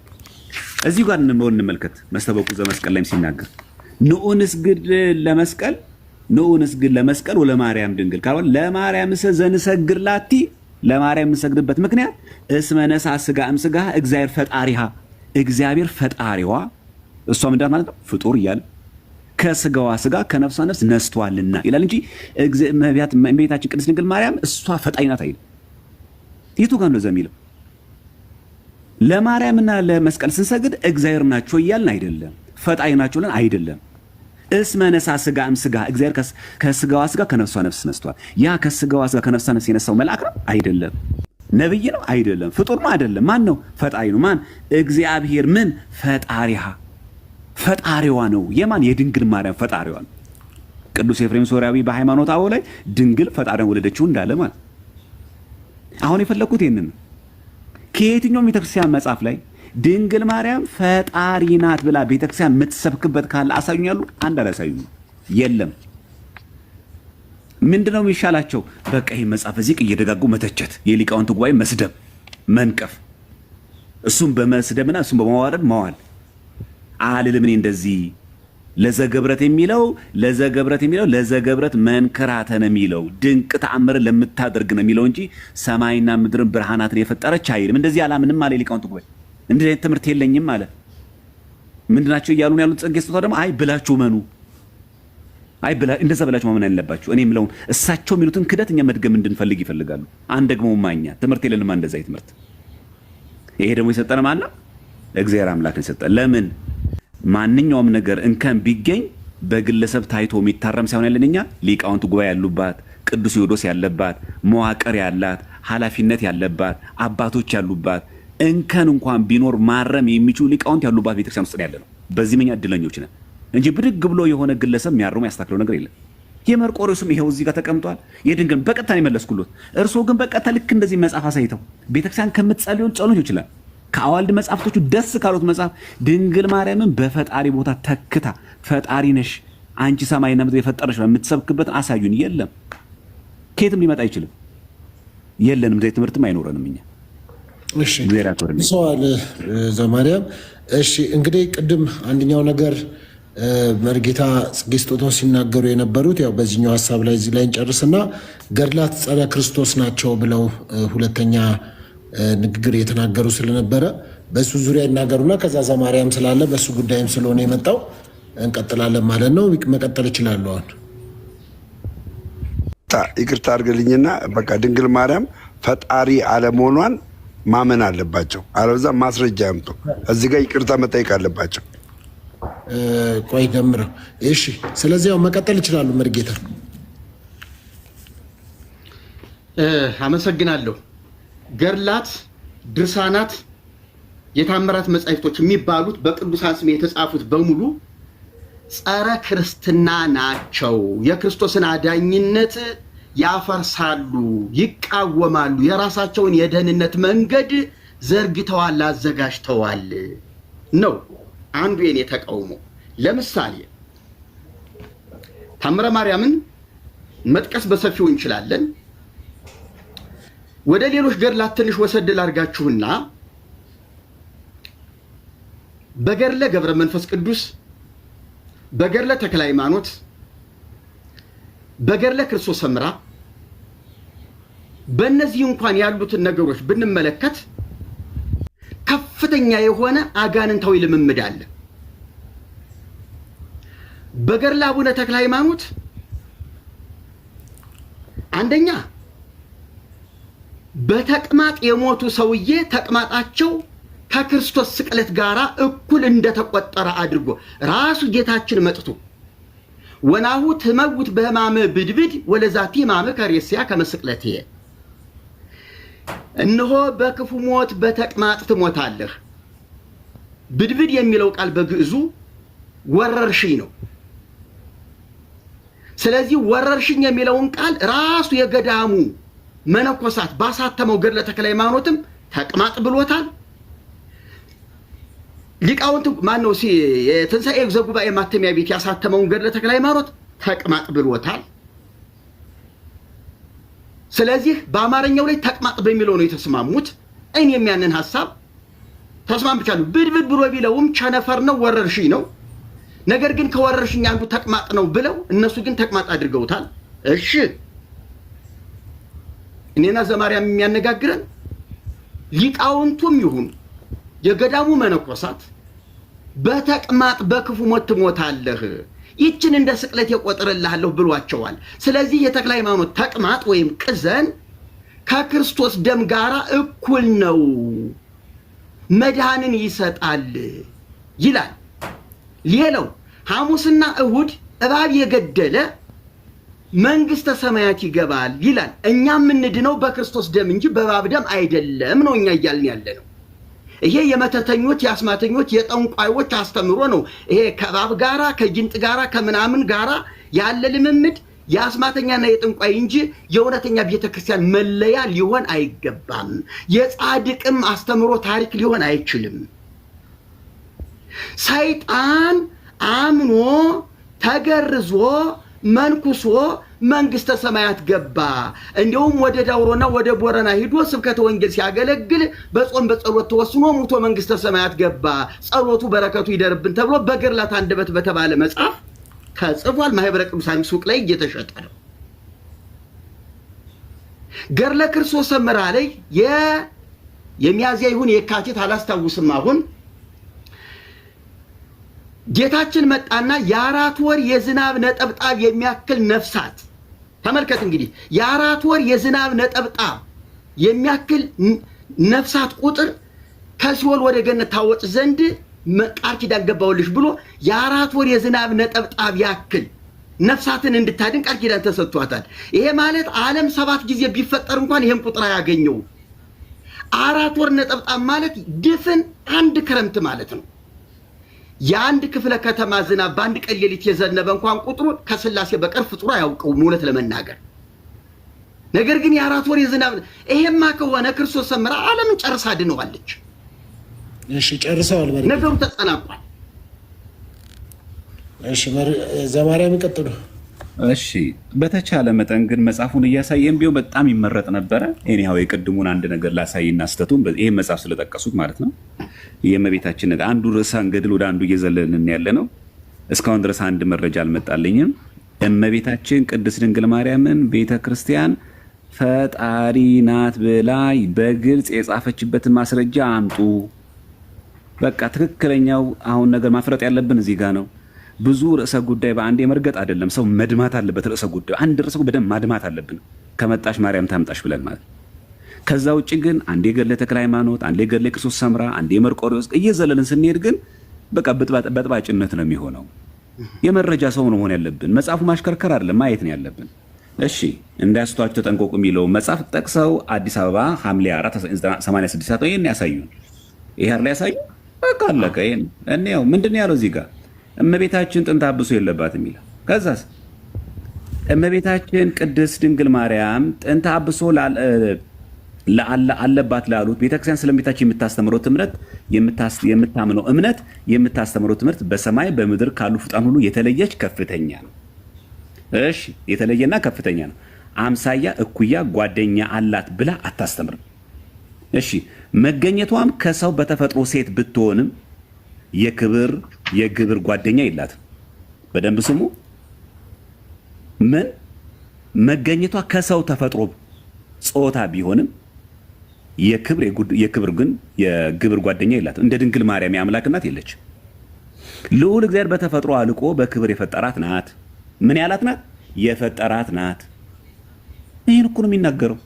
እንቀጥል። ለእናት ለአባቷ የብፅዓት ልጅ ናት፣ የስለት ልጅ ናት። በዚህ መሰረት በእናት በአባቷ ቤት 3 ዓመት ከኖረች በኋላ 12 ዓመት በቤተ መቅደስ መላእክት እያገለገሏት ህብስተ ሰማያዊ እየተመገበች ኖራለች። እሺ ልዑል እግዚአብሔር ከእናቷ ማህፀን ስለመረጣ በሴቶች ከሚደርሰው ሁሉ መንፈስ ቅዱስ ስለጠበቃት በኃጢአት ምክንያት የመጣ ርኩሰት አላገኛትም። ተፈቶ ማህፀን ልማደ አንስ ርስሃተ ኃጢአት የለባትም። ታዲያ ቤተክርስቲያን ምንድን ነው ከዚህ ውጭ የምታስተምሩት ትምህርት? ምን ያላት ናት? በተፈጥሮ አልቆ አክብሮ የፈጠራት ናት። ገጽ ስንት? 28 የፈጠራት ናት። ምንድን ናት? ፍጡር ናት። ምን ነው ገጽ 30 ሲያነቡልን ገጽ 28ን ዘለሉት? መጽሐፉ ያለ እንደሚናገረው ጥንተ አብሶ የለባትም ነው ያለችው። እዛም እዚህም ከመርቀት ሁለተኛ ቅድም ናነሱ ጠይቄ አሁንም ጠይቄ ነው የማቀርበው። ምክንያቱም ድንግል ማርያም ፈጣሪ ናት የሚሉ ስላላሳዩኝ የቱ ጋ ነው ገድለ ተክለ ሃይማኖት ላይ የአቡነ ተክለ ሃይማኖት በማበድበድ ማረፋቸውን ከክርስቶስ ስቅለት ጋር እኩል ነው የሚለው? እንደ ስቅለቴ ነው የሚለው ወይስ ስቅለቴ ነው የሚለው? አንድ ሁለተኛ ይህ ሰይጣን ብለው የነገሩት ያ ሰው ሰይጣን ያደረበት ሰው ነው ወይስ በቁሙ ሰይጣን ነው ይላል? እርሱ ነው መረጃውን የጠቀሱት። ገድለ ተክለ ሃይማኖትን የጠቀሱ ምዕራፉን ገልጸው ለሰው ሰይጣን ነው በቁሙ የተጠመቀው ይሄ ሰው አልነበረም ብለው ገልጥ ያሳዩናል። ከዛ ደግሞ ቀጥሎ እንዳሉት ሄዶ በዳውሮና በዛ ሄዶ ስብከት አገለገለ። ይህንም ከገድለ ተክለ ሃይማኖት ያቀርቡናል። ከዛ ወደ ገድለ ክርስቶስ ሰምራ እንመጣለን። አሁን ላቀርበው ሁለቱም ጥያቄ ከገድሉ ከራሱ የእርሶ ምላሽ አልፈልግም። ከራሱ ከገድሉ እያነበቡ ይሄው ከዳውሮ ሄዶ እዚህ ያገለገለበት ይሄ ሰው መጀመሪያ በቁሙ ሰይጣን ነው የሚለው ልቡሳነ ስጋ ይላል ወይስ አይልም? ስጋ የለበሰ ሰይጣን ነው የሚለው ያ ማለት ሰው ሆኖ ግን ሰይጣን ያደረበት ልቡሳነ ስጋ ነው የሚለው ገድለ ተክለ ሃይማኖት ያውም ደብረ ሊባኖስ ገዳም ያሳተሙ ነው የሚለው ወይስ ሰይጣን ነው የሚለው? ሰይጣን አጠመቁት ነው የሚለው? ክፈቱትና ያሳዩን፣ ህዝቡ ይፍረድ። እንደው ዌልካም። አሁን እንቀጥል። እሺ ይቀጥሉ መርጌታ። መልካም ከጀመረበት ልነሳና ስለ ድንግል ማርያም ከተናገረበት አሁን ዘማርያም ገጽ 28ን አንብቦ ገጽ 29ንም አልደረሰም፣ ወደ ሌላው ነው የሄደ። ገጽ 30 ላይ እዚሁ መጽሐፍ ገጽ 30 ላይ ሂድልኝና እንነጋገር። ግድ የለም አሁን ገጽ 30 ላይ ና። ገጽ 30 አውጣው። እሺ ታውቁ። እኔ በራሴ መልሳለሁ። ይቀጥሉ፣ እርሶ ራሱ ያንብቡት። ይቀጥሉ። ደግመህ እንድታነብልኝ በኋላ በአንተ መጽሐፍም ስላለ ገጽ 30 ላይ አንተ ያብራራኸውን እየተናገረ መጣና መጨረሻ ነገሩን ሲቋጭና ሲደመድም ግን ክፉ አሟሟት ሙቶ ነው መጽሐፉን ወደ መቋጫ ያመጣው። ከዚህ ወጥቶ ነው የሚለው ያንን ሲያብራራው አሁን ዘማርያም ሲናገር እንደነበረው አይነት አመጣጥ መጣና ከዚህ ወጥቶ ጥንተ አብሶ ነበረባት ወይም አለባት የነጻች ከብስራት በኋላ ነው። እሷ ሰው ናት። እቺን ነው የምፈልጋት እኔ። እሷ ሰው ናት ከሰማይ አልወረደችም እያሉ መናገር ከዚያም አልፎ መጻፍ መሳሳት ብቻ ሳይሆን በደል፣ ድፍረት፣ ክህደት የማይሰራ ኃጢአትም ነው ይላል። እንግዲህ ከዚህ የበለጠ ድንግል ማርያምን አምላክ ወደ ማድረግ ያን ያህል ከፍታ መሄድ ምንም ማብራሪያ አይጠበቅብኝም። ሊቃውንት ጉባኤውን ማመን አለብን ካልህ ድንግል ማርያም ሰው ናት ከሰማይ አልወረደችም ብሎ መናገር ድፍረት ነው፣ የማይሰራ ኃጢአት ነው ብለዋል ሊቃውንት ጉባኤው። ስለዚህ ለዚህ ማብራሪያ እንድትሰጠኝ። በተረፈ ገድለ ክርስቶስ ሰምራ ላይ ገድለ ተክለ ሃይማኖት ላይ አለ ያልከውን ከመጽሐፉ አሳየኝ ያልከው መጽሐፎች በሙሉ አሁን ቢሮ ናቸው ያሉት። እዚህ ላይ የሉም። እዚህ ክፍለ ቤቴ መኖሪያ ቤቴ ላይ የሉ። ካስፈለገ አንተም ታውቀዋለህ እንዴት መጽሐፉ እንደሚል አንተም ታውቀዋለህ። ወናሁ ትመጉት በህማመ ብድብድ ወለዛቲ ማመከሪያ ከመስቅለቴ እነሆ በክፉ ሞት በተቅማጥ ትሞታል። አንዲት ፊደል እንኳን ከግዕዝም በአማርኛም አልሸራረፍኩም። ሳመነዥከው የኖርሁት እጸድቅበታለሁ ብዬም ሳነበው የነበረ አሁን ደግሞ ለመቃወም በደንብ ተዘጋጅቼ የመጣሁበት ስለሆነ አልሳሳትም፣ አልዋሽም፣ ራሴንም እንደዚህ አላረክስም። እነሆ በክፉ ሞት በተቅማጥ ትሞታለህ።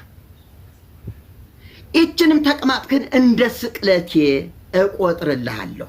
ለአንተ ብቻ አይደለም፣ በዚህ ገዳም በዚህ ተቅማጥ ለሚሞቱ ሁሉ ነው ብሎታል።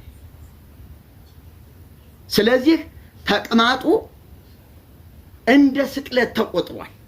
የክርስቶስ ስቅለት ዓለምን ለመዋጀት ለዓለም ቤዛ ነው የሆነው።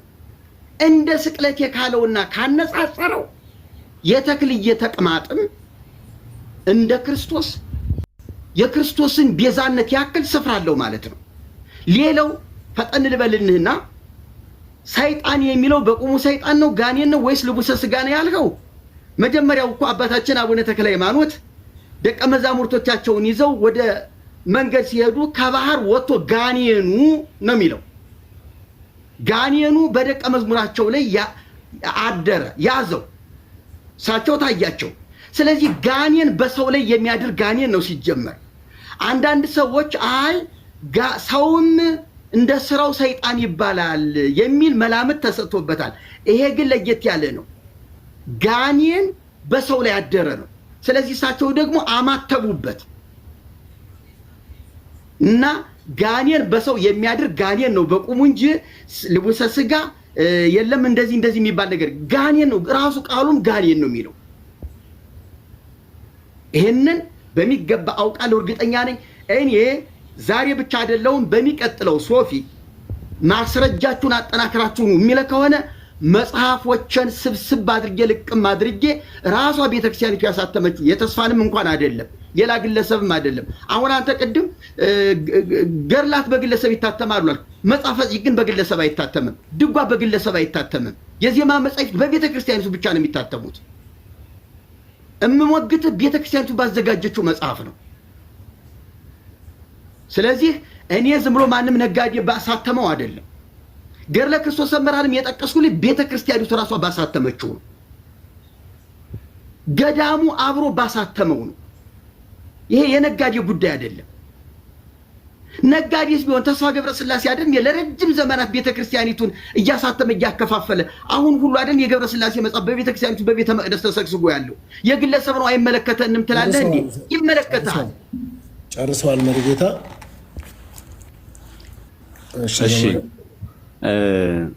ሶፊ፣ አሁን ከዚህ በኋላ መቀጠል ያለን አይመስለኝም። ምክንያቱም ርዕስ ያነሳው አካል ርዕሱ ላነሳበት ነገር ታማኝ መሆን አለበት እንጂ ቢሮ ላለ መጽሐፍ እዚህ ጋር ማንሳት ተገቢ አይደለም። ምክንያቱም አሁን እኔ የገባሁት እዚህ አንተ ጋር ስገባ ማስረጃ እያሳየን መጽሐፍ እየገለጥን ማናሳይ ከሆነ እኔ ቢሮ ለተቀመጠና ቤቴ ለተቀመጠ ማስረጃ ምን ብዬ ነው አሁን እዚህ ጋር ማወራው? ወይ መጀመሪያ ርዕሱን አለማውራት ነው በቃ። በዚህ ጉዳይ ላይ ተዘጋጅቼ መጽሐፉን አደራጅቼ ስመጣ እንወያያለን። ዌልካም። እኔ ገልጬ መጽሐፍ ገጽ በገጽ ማሳይበት፣ እሳቸው ግን እንደዚህ ይላል ግን ቢሮ ስላለ እንዲህ ብለህ ተቀበለው ብሎ መናገር አይቻልም። እንዴት ይሆናል? እኔ ማስረጃ ሳይ እሳቸው ግን በንግግር ብቻ የሚገልጹት እንዴት ነው የሚሆነው? ዘመኑ የሰለጠነ ነው። መጽሐፍ ገልጦ መናገር። መጽሐፍ አጠገባችን ከሌላ አፋችን መሰብሰብን ያለብን። ትዝ ያለን ሁሉ ማውራት የለብንም። ምክንያቱም በእርግጠኝነት ስለምናገር ነው። ገድለ ተክለ ሃይማኖትን የጠቀሳቸው ስለሆኑ ማስረጃውን የመጥቀስ ግዴታ የለብኝም። የጠቀሱ እሳቸው ስለሆኑ ከፍተው ግን መጽሐፉ ላይ ልቡሳነ ስጋ ማይል ከሆነ እኔ ይቀጣለሁ። ለዛ ነው ክፈቱ ያልኳቸው። አሁን ክፈቱ ስላቸው መጽሐፉ የት ነው አሉ? ቢሮ ነው ያለው አሉ። መጽሐፉን ገልጦ ማሳየት አለበት። ማሳዩ እኮ ለምን እወያያለሁ? እኔ ቢሮ ነው ያለው መረጃን አደራጀን። በቃ መረጃዎችን አደራጅ ሲመጡ ልወያያ ነው እንጂ እሳቸው መረጃውን ባላደራጁበት በቪዲዮ ባላሳዩበት መረጃ ላይ እኔ መጽሐፍ እየገለጥኩኝና ቪዲዮ እያሳዩ መቀጠል የለብኝም። አንፌር ነው የሚሆነው። ስለዚህ መቀጠል አለብኝ ብዬ አላስብም። ሶፊ መረጃ በሌለበት ማለት ነው። እሺ ምን ይመስሎታል መርጌታ? ትንሽ ደቂቃ 1-2 ደቂቃ ስጠኝ። ገድሉን አንደኛውን ገድል ገዳሙ ያሳተመውን አግኝቼዋለሁ።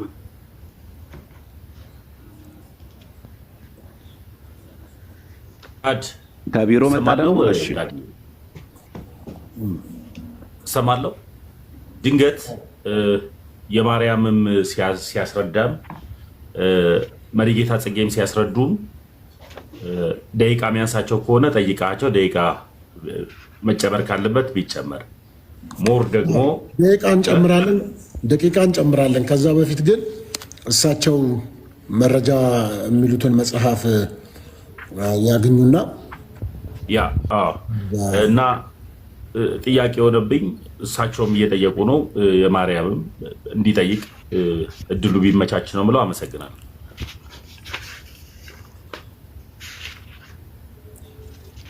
እሺ በዚህ አጋጣሚ ከዚህ ጋር ተያይዞ ገድለ ድርሳናት እሳቸው ገድለ ዮሐንስ ማን ነው ገድለ ክርስቶስ ሰምራን ሳነሱ እኔም እርሶ ልጠይቅና በመጽሐፍ ቅዱስ ፍጡር ቤዛ ይባላል አይባልም? በሐዲስ ኪዳንም በብሉይ ኪዳንም ይህንም አያይዙ ይመልሱልኝ።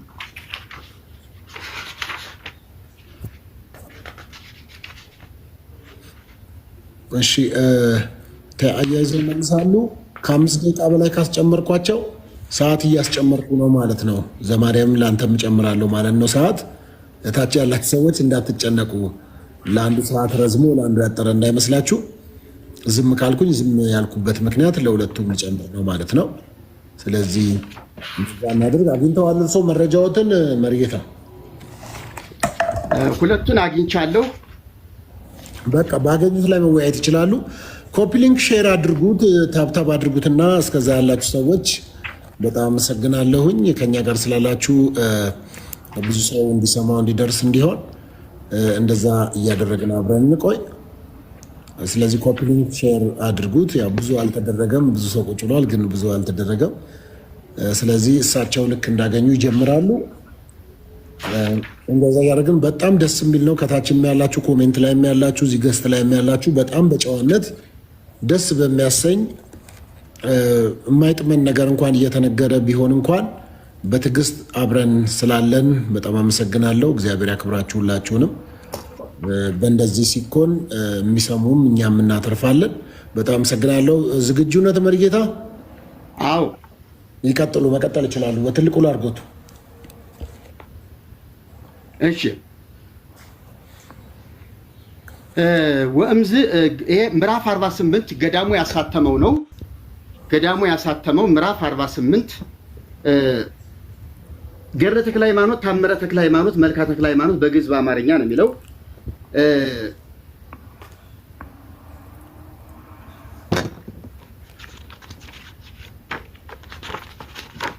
ዘአይተሞ ደብረ ሊባኖስ ገዳም ይላል። 2004 ዓመተ ምህረት የታተመ ገድለ ተክለ ሃይማኖት ነው። 2004 ዓመተ ምህረት ምንድን ነው የሚለው? ምዕራፍ 48 በነገራችን ላይ ቤተ ክህነት ያሳተመው፣ ተስፋ ገብረ ሥላሴ ያሳተመው፣ ገዳሙ ያሳተመው በገጽ ልዩነት አለው። ምክንያቱም መቅድም ሲጽፉ አንዱ ሰፋ አድርጎ መቅድም ማብራሪያ ሲጽፍ፣ ለምሳሌ ገዳሙ ገድለ ተክለ ሃይማኖትን ሲጽፍ በግራኝ መሐመድ ጊዜ ጥቃት የደረሰባቸውን መነኮሳቱን ታሪክም ከመግቢያው ላይ ሰፋ አድርጎ ስላስገባ ገጹን አሸጋሽጎታል። ስለዚህ ይሄንን ገጽ ይዛችሁ የቤተ ክህነት ያሳተመውን ብታዩት ላታገኙ ትችላላችሁ። ስለዚህ ገጽ ስናገር የዚህን መጽሐፍ ገጽ ብቻ እንደተናገርኩኝ እንድትገነዘቡልኝ እፈልጋለሁ። 246 ገጽ ላይ ነው። ወእምዝ እዚያ ሶስቱ አቡነ ተክለ ሃይማኖት ውስተ አይጉር ነበረ አተ ዕለት ሀበ ድንጋይ ገባሂር ወወፃ ጋኒ። ቪዲዮ በርቶ ወደ መጽሐፉ አድርገው ያሳተሙ ማን እንደሆነና ቪዲዮን በርቶ እያስነበቡን ቢያደርጉ ቪዲዮን ያዙሩትና ወደ መጽሐፉ ያሩልን እያየን እንድናየው። ቪዲዮን ያዙ። ቪዲዮ ወርቃማ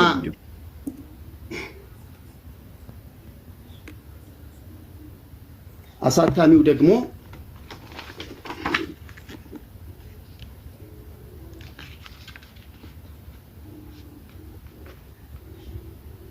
ስለዚህ ቪዲዮውን ወደ መጽሐፉ ያርጉትና እያነበቡ ይንገሩ።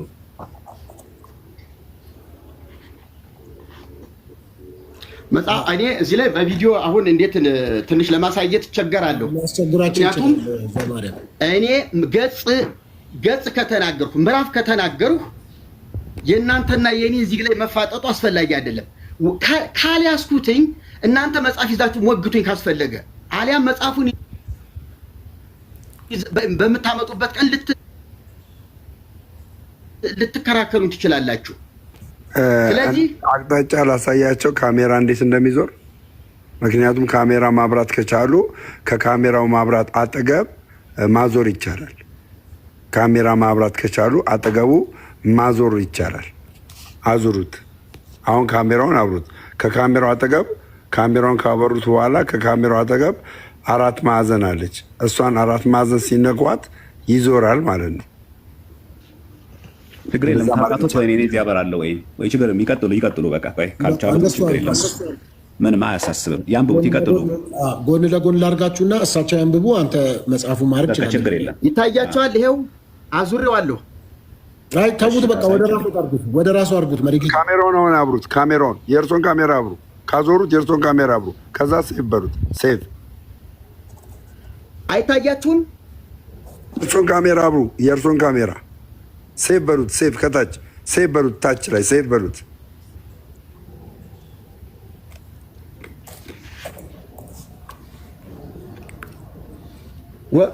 ቆንጆ ነው። ይቀጥሉ። አሪፍ ነው። ይኸው ወእምዝ እንዚያንሶስ አቡነ ቅዱስ ተክለ ሃይማኖት ውስተ አሃይጉር ነበረ ሀተ ዕለት ሀበ ድንጋገ ባሕር ሀበ ድንጋገ ማይ ወወፃ ጋኔን እማይ ወአሃዘ ረዶ ለአቡነ ቅዱስ ተክለ ሃይማኖት። በአማርኛው ከዚህ በኋላ አባታችን ተክለ ሃይማኖት በየሀገሩ ሲመላለስ አንድ ቀን በባህር ዳር ተቀምጦ ሳለ ልቡሰ ሥጋ ጋኔን ከባህሩ ውስጥ ወጣ። ጋኔኑም የአባታችንን ደቀ መዝሙር ያዘው።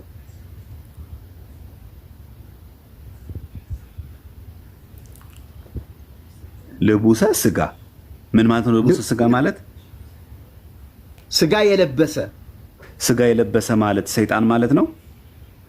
ይኸውልህ አሁን ነው አይደለም? የሶር ነው ጥያቄው። ልቡሰ ሥጋ ማለት በቁሙ ሰይጣን ማለት ነው። አሁን አንተ ጣልቃ ገብተህ አትረብሸኝ። ይቀጥሉ። እሺ፣ በራስህ ጊዜ ልታበራራ ትችላለህ። እኔ እስከ መጨረሻው አነበዋለሁኝ ጊዜ ከተሰጠኝ ትንሽ ለፍጥነት ተረጋግተው ያንብቡ። መሪጌታ ተረጋግተው ያንብቡ። ለእርሶም ጊዜ እንጨምራለን፣ ለዘማርያም ለእሳቸውም ጊዜ ስለምንሰጥ ተረጋግተው እንትን ይበሉ። ዘማርያምም ምናልባት እሳቸው ቢሳሳቱ እንኳን እርሶ በእሱ ጊዜ እያረሟቸው እዚህ ጋር ቅድም የተናገሩት ነገር ስህተት ነው ብለው ማረም ይችላሉ። እኛ እንማራለን። እንደሱ እያደረግን እንቀጥል። መቀጠል ይችላሉ። መሪጌታ እዚህ ላይ ከባህር ወጥቶ ጋኔን ያዘው ነው የሚለው። ግዕዙ ጋኔን ነው የሚለው። ልቡሰ ሥጋ የሚልም የለውም። ማለት ከነበረበት ግዕዙ ላይም ነበር መገኘት የነበረበት። ምክንያቱም ካሜራው መሪጌታ ካሜራው ጠፍቷል።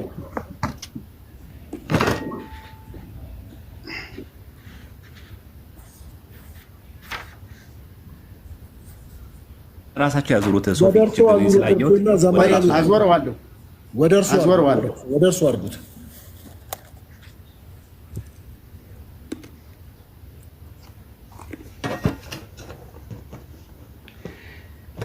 እዚህ ላይ ግዕዙ ጋኔን ካለው ትርጉም ላይ በጥንቃቄ እንደተጻፈው ጋኔን ነው መባል የነበረበት። ልቡሰ ሥጋ ከተባለ ግዕዙን እስካሁን ድረስ ከ13ኛው መቶ ክፍለ ዘመን ጀምሮ እስከ አፄ ኃይለ ሥላሴ በአማርኛ እስከታተመበት ጊዜ ድረስ ጋኔን ስትሉ የኖሮች ቤተክርስቲያን አሁን ተሐድሶ የሚባል ቡድን ተነስቶ ለምን እንዲህ ተባለ ብሎ ሲጠይቃት ልቡሰ ሥጋ ብንለው ይሻላል ተብሎ ወደ አማርኛ የተንሻፈፈ ትርጉም ተመጥቷል። እኔ እዚህ ላይ እቃወማለሁ። ልቡሰ ሥጋ የሚባል ልቡሰ ሥጋ ጋኔን ሲጀመር በተፈጥሮ የለም። አለ በመጽሐፍ ቅዱስ በስነ ፍጥረት ውስጥ አለ የምትል ካለ ታሳየኛለህ። አዋልድ መጻሕፍት ላይ ግን ልቡሰ ሥጋ ጋኔን አለ ብለህ የምትሞግተኝ ከሆነ አልቀበልህም። ስነ ፍጥረት በዘፍጥረት መጽሐፍ ቅዱስ ስነ ፍጥረት በተፈጠረበት መጽሐፍ በዝርዝር በተቀመጠበት ቦታ ላይ የልቡሰ ሥጋ ጋኔን ተፈጥሮ ካለ አምጣልኝ። ከወደቁ መላእክት አካል ነው ካልክም ታሳየኛለህ። እኔ ይሄንን ስለምቃወም ልቡሰ ሥጋ የሚለውን ምክንያቱም ልቡሰ ሥጋ ጋኔን በሰው ላይ የማያድርም ሲጀመር ከተባለ በቤተ ክርስቲያኒቱ አስተምሮ እንኳን ህገወጥ አስተምሮ እንሂድ ብለን ብንል ልቡሰ ሥጋ ጋኔን በሰው ላይ አያድርም። የራሱ የተልከሰከሰ ብቻውን የሚኖር ብስባሽ እየበላ እየለቀመ የሚኖር መንፈስ ነው። ስለዚህ ጋኔን ነው በመጽሐፍ ቅዱስ በሰፊው የተገለጠው። ጋኔን በሰዎች እያደረ እንደሚያሳስት ይሄ አይደለም ብቻውን። ይሄ ጋኔን ከደቀ መዛሙርቶቻቸው ላይ በአንዱ ሲያድርበት አማትበው ስልጣኑን ሻሩበት ይላል። ከዚያ በኋላ ሊትሄድ ትፈልጋለህ ወይስ ምን ታደርግ ሲሉትኝ አይ ስልጣኔን ሽረዋልና እኔ ካንተ ጋር ነው የምኖር አላቸው። አመንኩ ሰው ገርዘው ይላል። ሲጀመር መንፈስ አይገረዝም። መንኩሶ መጽደቅም አይችልም። የወደቀ ጋኔን ነው፣ ለዘላለም የተጣለ ነው። አይ ልቡሰ ስጋ ይድናል ችግር የለውም። በየትኛው መጽሐፍ ቅዱስ የለም። ልታመጣልኝ አትችልም። ካለ አምጣና 66 መጽሐፍ ቅዱስ ውስጥ ታሳየኛለህ። ይሄ አንዱ የመጽሐፉ ውድቀት ነው። ሌላው በዚህ መጽሐፍ ውስጥ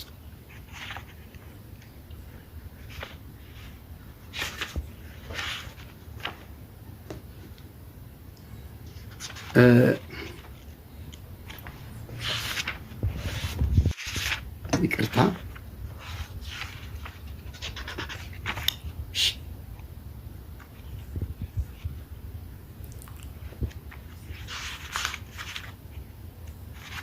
ዳድ ደቂቃ እሳቸው እስኪያወጡ ዘማሪ ዝራ የሚል አለ። እስኪ ያስገባው።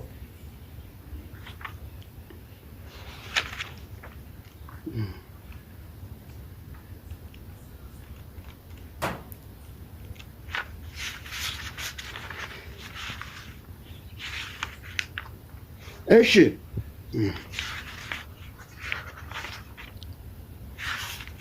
ያሳዝናል።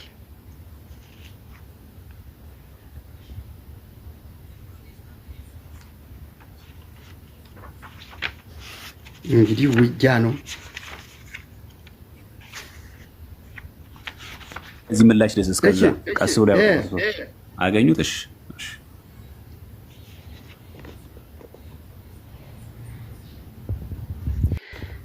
እዚህ ላይ ደግሞ ምዕራፍ 51 ቁጥር 6 ላይ ገጽ 259 ብፁዕ አባታችንም ደቀ መዛሙርቱን ዛሬ በግዕዝ ካስፈለገ አነበዋለሁ። ብፁዕ አባታችንም ደቀ መዛሙርቱን ዛሬ እግዚአብሔር በእጅ ያዋረደውን የሰይጣንን ተንኮል አያችሁን? ከእንግዲህ ወዲህ ግን በዚህ ቦታ ላይ አቅም የለውም።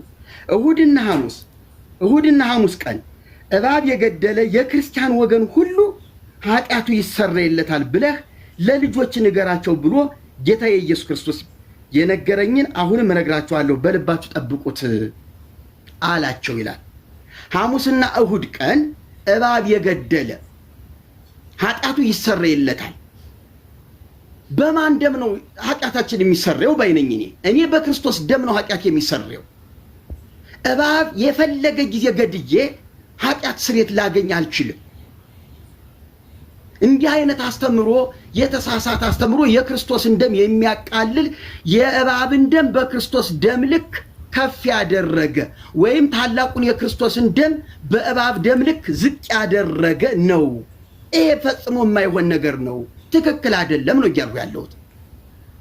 ስለዚህ በጻድቁ ስም ወንጀል ተሰርቷል፣ ደባ ተፈጽሟል፣ የተሳሳተ ገድል ተጽፎባቸዋል የሚል አቋም ነው ያለኝ። እሺ አመሰግናለሁ። መርጌታ ጨርሰዋል። ዘማሪያም 10 ደቂቃ አሉት፣ መቀጠል ይችላሉ።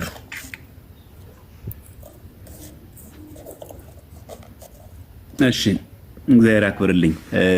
ለዚህ ነው መጽሐፉ ተከፍቶ ይታያልኩት። ለዚህ ነው በነገራችን ላይ የግል ትርጉም ስለማይፈቀድ እኛ ቤት የግል አይነት እያታም አይደረግም። ለዛ ነው እሳቸው ራሱ የያዙት ገድለ ተክለ ሃይማኖት ላይ ራሱ ሰይጣን አይልም። ራሱ እንየው 48ኛው አይደለም የሚለው።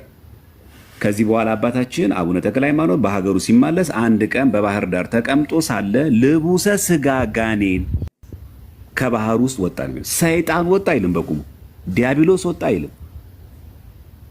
ፈጥረን እናንበበው። የጀመሩት ላይ ራሳቸው የጻፉት ላይ አለ። ልቡሰ ስጋ ያ ማለት ሰይጣን የሰለጠነበት ሰይጣን ያደረበት ሰው እግዚአብሔር ሊያድርበት ይችላል፣ ሰይጣን ሊያድርበት ይችላል።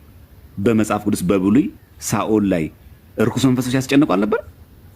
እርኩስ መንፈስ እኮ ሰይጣን ጋኔን ነው አይደል? ይሰለጥንበታል እኮ ሰው።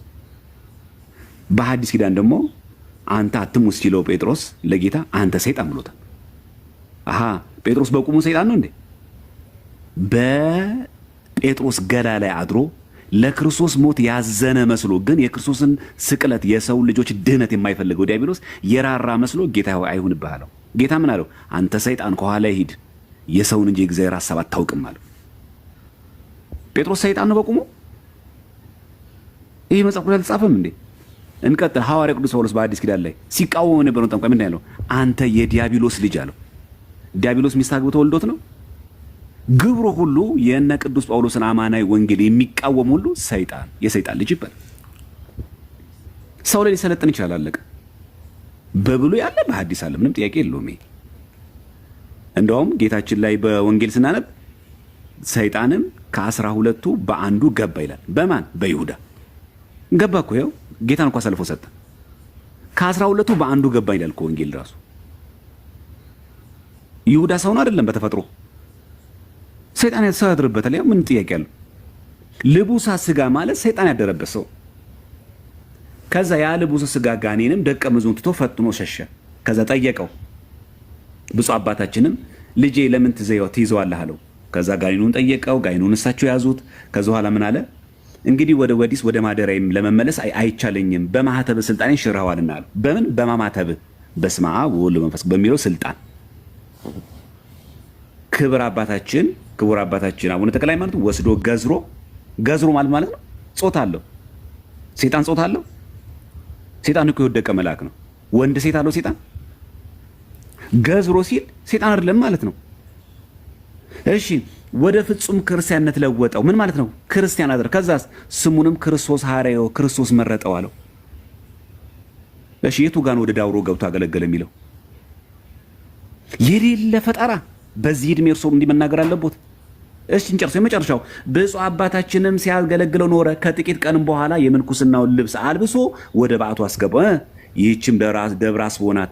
ሞቶ መንግሥተ ሰማያት እስኪገባ ድረስ በተረፈ ዘመኑ ሁሉ መነኮሳትን ደስ የሚያሰኝ እግዚአብሔርንም የሚወድ ሆነ። አለቀ።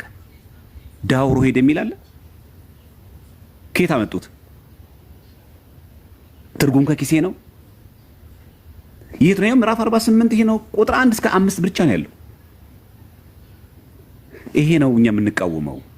ገድሉ የማይለውን ለዘመናት እርሶ ያውም እየደጋገሙ ሰይጣን አጠመቀው። ከመጀመሪያ ጀምሮ ራሱ ቁጥር 1 ላይ ልቡሰ ስጋ እያለ ሰይጣን እንደማይጠመቅ እናውቀዋለን። ሰይጣን ግን ሰው ላይ አድሮ ስራ ይሰራል። ከዛስ እዛ ግለሰብ ላይ ያደረውን ሰይጣን አስወጡትና በእግዚአብሔር ኃይል አቡነ ተክለ ሃይማኖት የእግዚአብሔር ማደሪያ የሆነውን ስሙን ምን ብለው ጠሩት? ክርስቶስ ሐዋርያው ብሎ ጠራው ነው የሚለው። ምን እንደው ውሸቱ አሁን እዚህ ጋር። ለዚህ ነው እኛ የምንቃወመው የሚለው ይሄን ነው። ሌላኛው እሳቸው ያነሱት እዚህ ሮብና ማን ነው ሐሙስና እሑድ ሰይጣን የገደለ ይጸድቃል ብሎ ነገር አንስተዋል። በነገራችን እባብ የገደለ በቁሙ እባብ ነው? ኮብራ እባብ ነው አይደለም።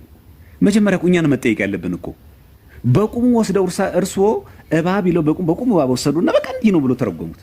እንደዛ አይደለም የሚለው። እንደው አንዳንድ ጊዜ ከራሳችን እየተረጎሙ ነው ስንሄድ በጣም አደጋው ስለምንገባ ማለት ነው። እሺ እናንሳ እስቲ በመጽሐፍ ቅዱስ ላይ ማን ተብሎ እንደሚጠራና ምን ብሎ እንደሚነገር እስቲ እናንሳ።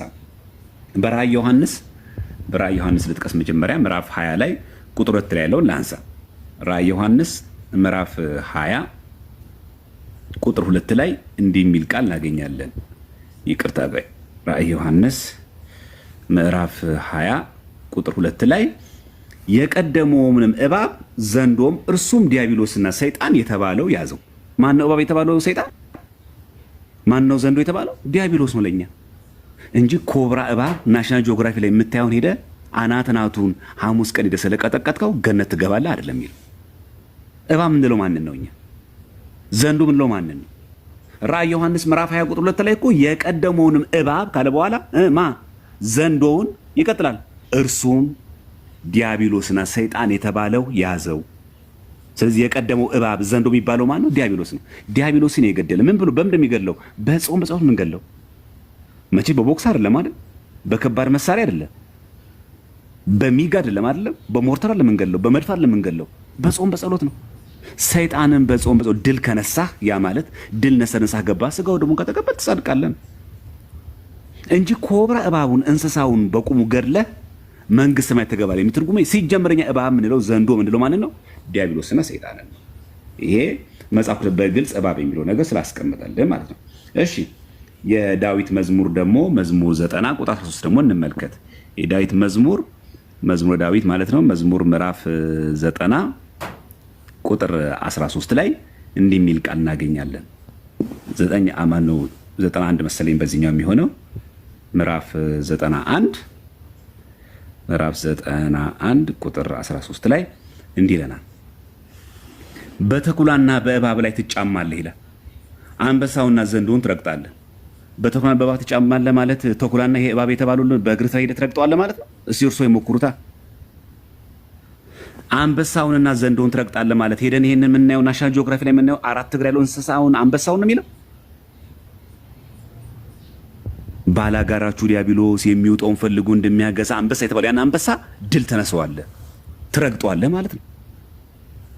ከየት የመጣ ትርጉም ነው? በቁሙ እባብ ነው ያለው ማን ነው ይላል እንደዛ መጽሐፉ ላይ። ይሄን ስንል እባብ በቁሙ ሐሙስ ቀን የገደለ ነው እያለ ነው። ይሄ በጣም መታወቅ አለበት ማለት ነው። ሁለተኛ ግደሉ የሚለው ቃል ራሱ መግደል የሚለው ቃል እንደው በቁም በቤተክርስቲያናችን እንዴት ይተረጎማል? ይሄ ደግሞ ማየትም ደግሞ ተገቢ ነው። ምክንያቱም ግደሉ የሚለው ቃል በብዙ ስለሚተረጎም ማለት ነው። እንዲህ የሚል ቃል አለ ቆላስይስ 3:5 ላይ እንግዲህ በምድር ያሉትን ብልቶቻችሁን ግደሉ ይላል። ያ ማለት ለዝሙት የሚያነሳሳህን አፍረተ ስጋህን ምናምን ክፉ የሚያናግር አፍን ቆረጠው ያላል በሰይፍ በጾም በጸሎት አስገዛው ነው። ፈቃደ ስጋህን ለፈቃደ ነፍስ አስገዛው ነው ግደሉ ማለት። ይሄ እኮ ግደሉ እኮ ይላል እዚህ ጋር። እነዚህ ምንድን ናቸው? ዝሙትና ርኩሰት፣ ፍትወትም፣ ክፉ ምኞትም፣ ጣዖትም ማምለክም የሆነ መጎምጀት ነው። ምን አድርጉ? በምድር ብልቶቻችሁን ግደሉ የሚለው እንጂ በሰይፍ ምናምን አይደለም። ሄደን እባብን እንስሳ ስለገደነው አለ የምንጸድቀው።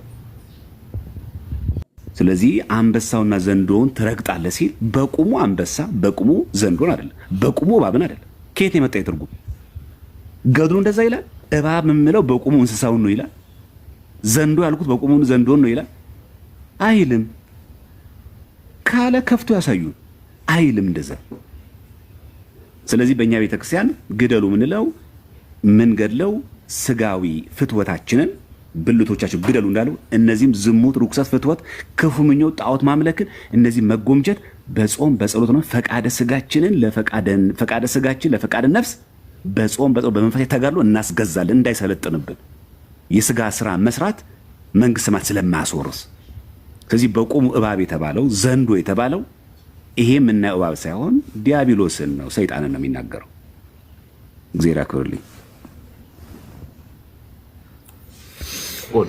ይቅርታ ትሰጣቸዋለህ ዳድ። አንድ ማስታወቂያ ብቻ ልናገር ነው። በዚህ አጋጣሚ መዝሙረ ያሬድ ስላየው ደስ ብሎኛል።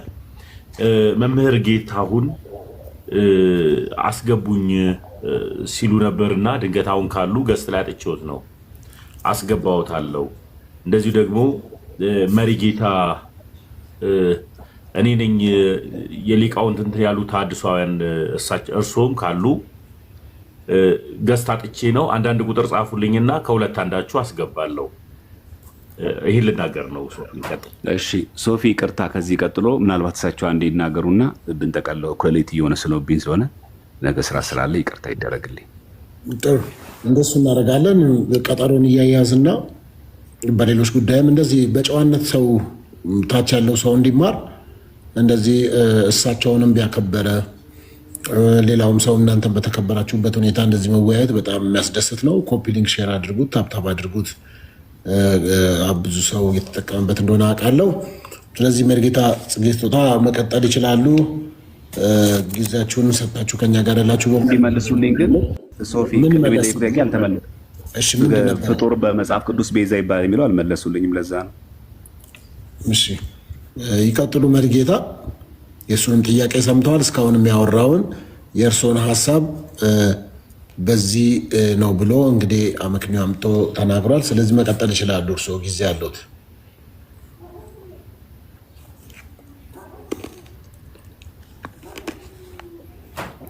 ሚዩቶትን ያሱ ሚዩት ኖት ሚዩት አንሱ። እሺ ስለ ድንግል ማርያም ፈጣሪነት መጽሐፈ ዚቅ ላይ ያነሳሁትን እሱ ሌላ ትርጉም አለው ብሎ በራሱ አቅጣጫ ከወሰደው በዚያው እንዝገው። እኔም በራሴ መንገድ መጽሐፈ ዚቁ እንዳስቀመጠው ይሄ ነው ያስቀመጠው ካልሁኝ የኔ ሐሳቢያ ነው።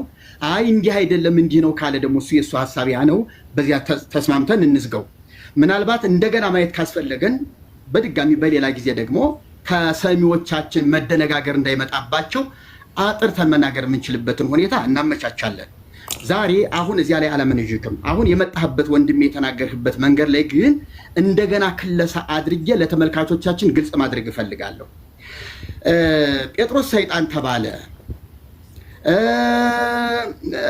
በማደሪያው አንዳንድ ጊዜ ሰዎች ሰይጣን ይባላሉ በስራቸው በክፋታቸው።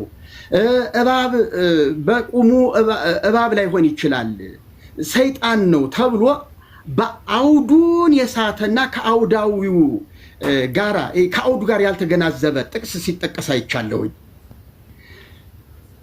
ገድለ ተክለ ሃይማኖት ያለው እኮ ሐሙስና እሁድ እባብ የገደለ የሚለው ቃል መግደልን ሌላ ትርጉም እባብን ሌላ ትርጉም ማድረግ ገድሉን ቅዱስ ለማድረግ የሄድክበት መንገድ በፍጹም የተሳሳተ ነው።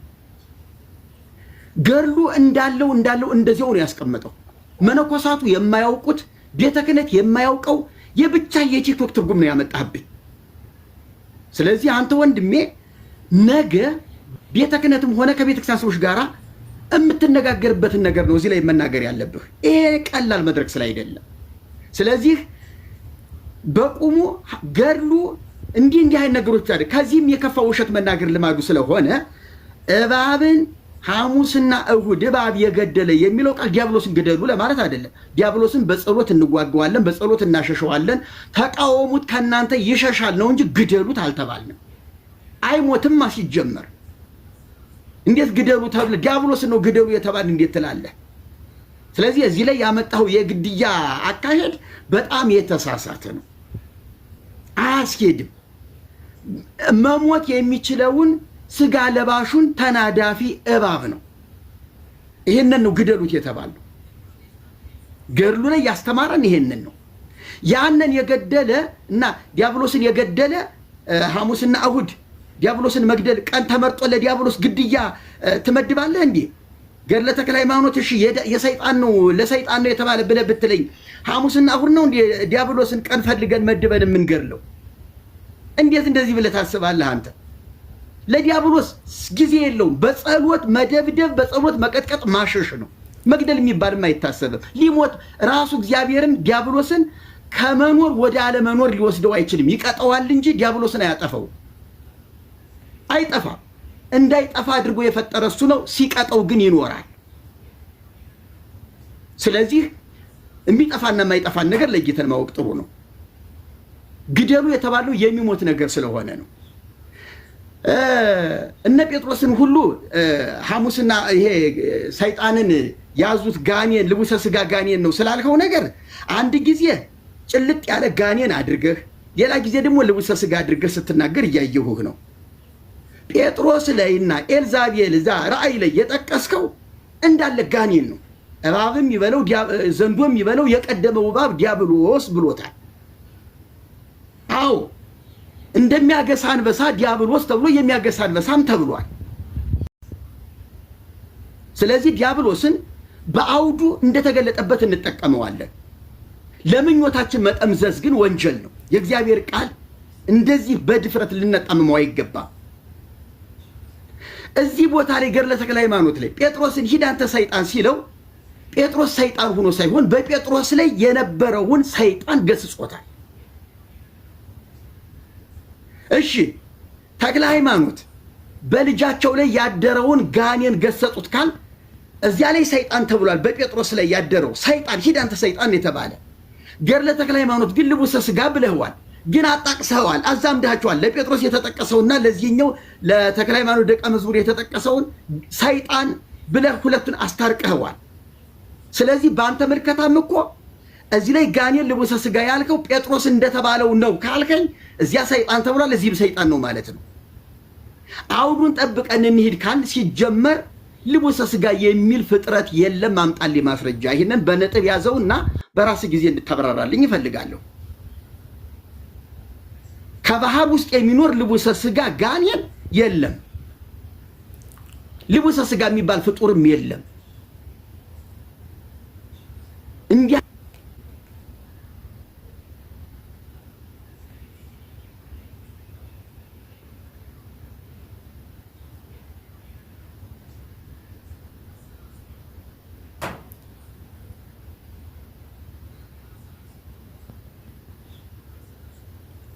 ኔትወርክ ይዟቸዋል መሰለኝ።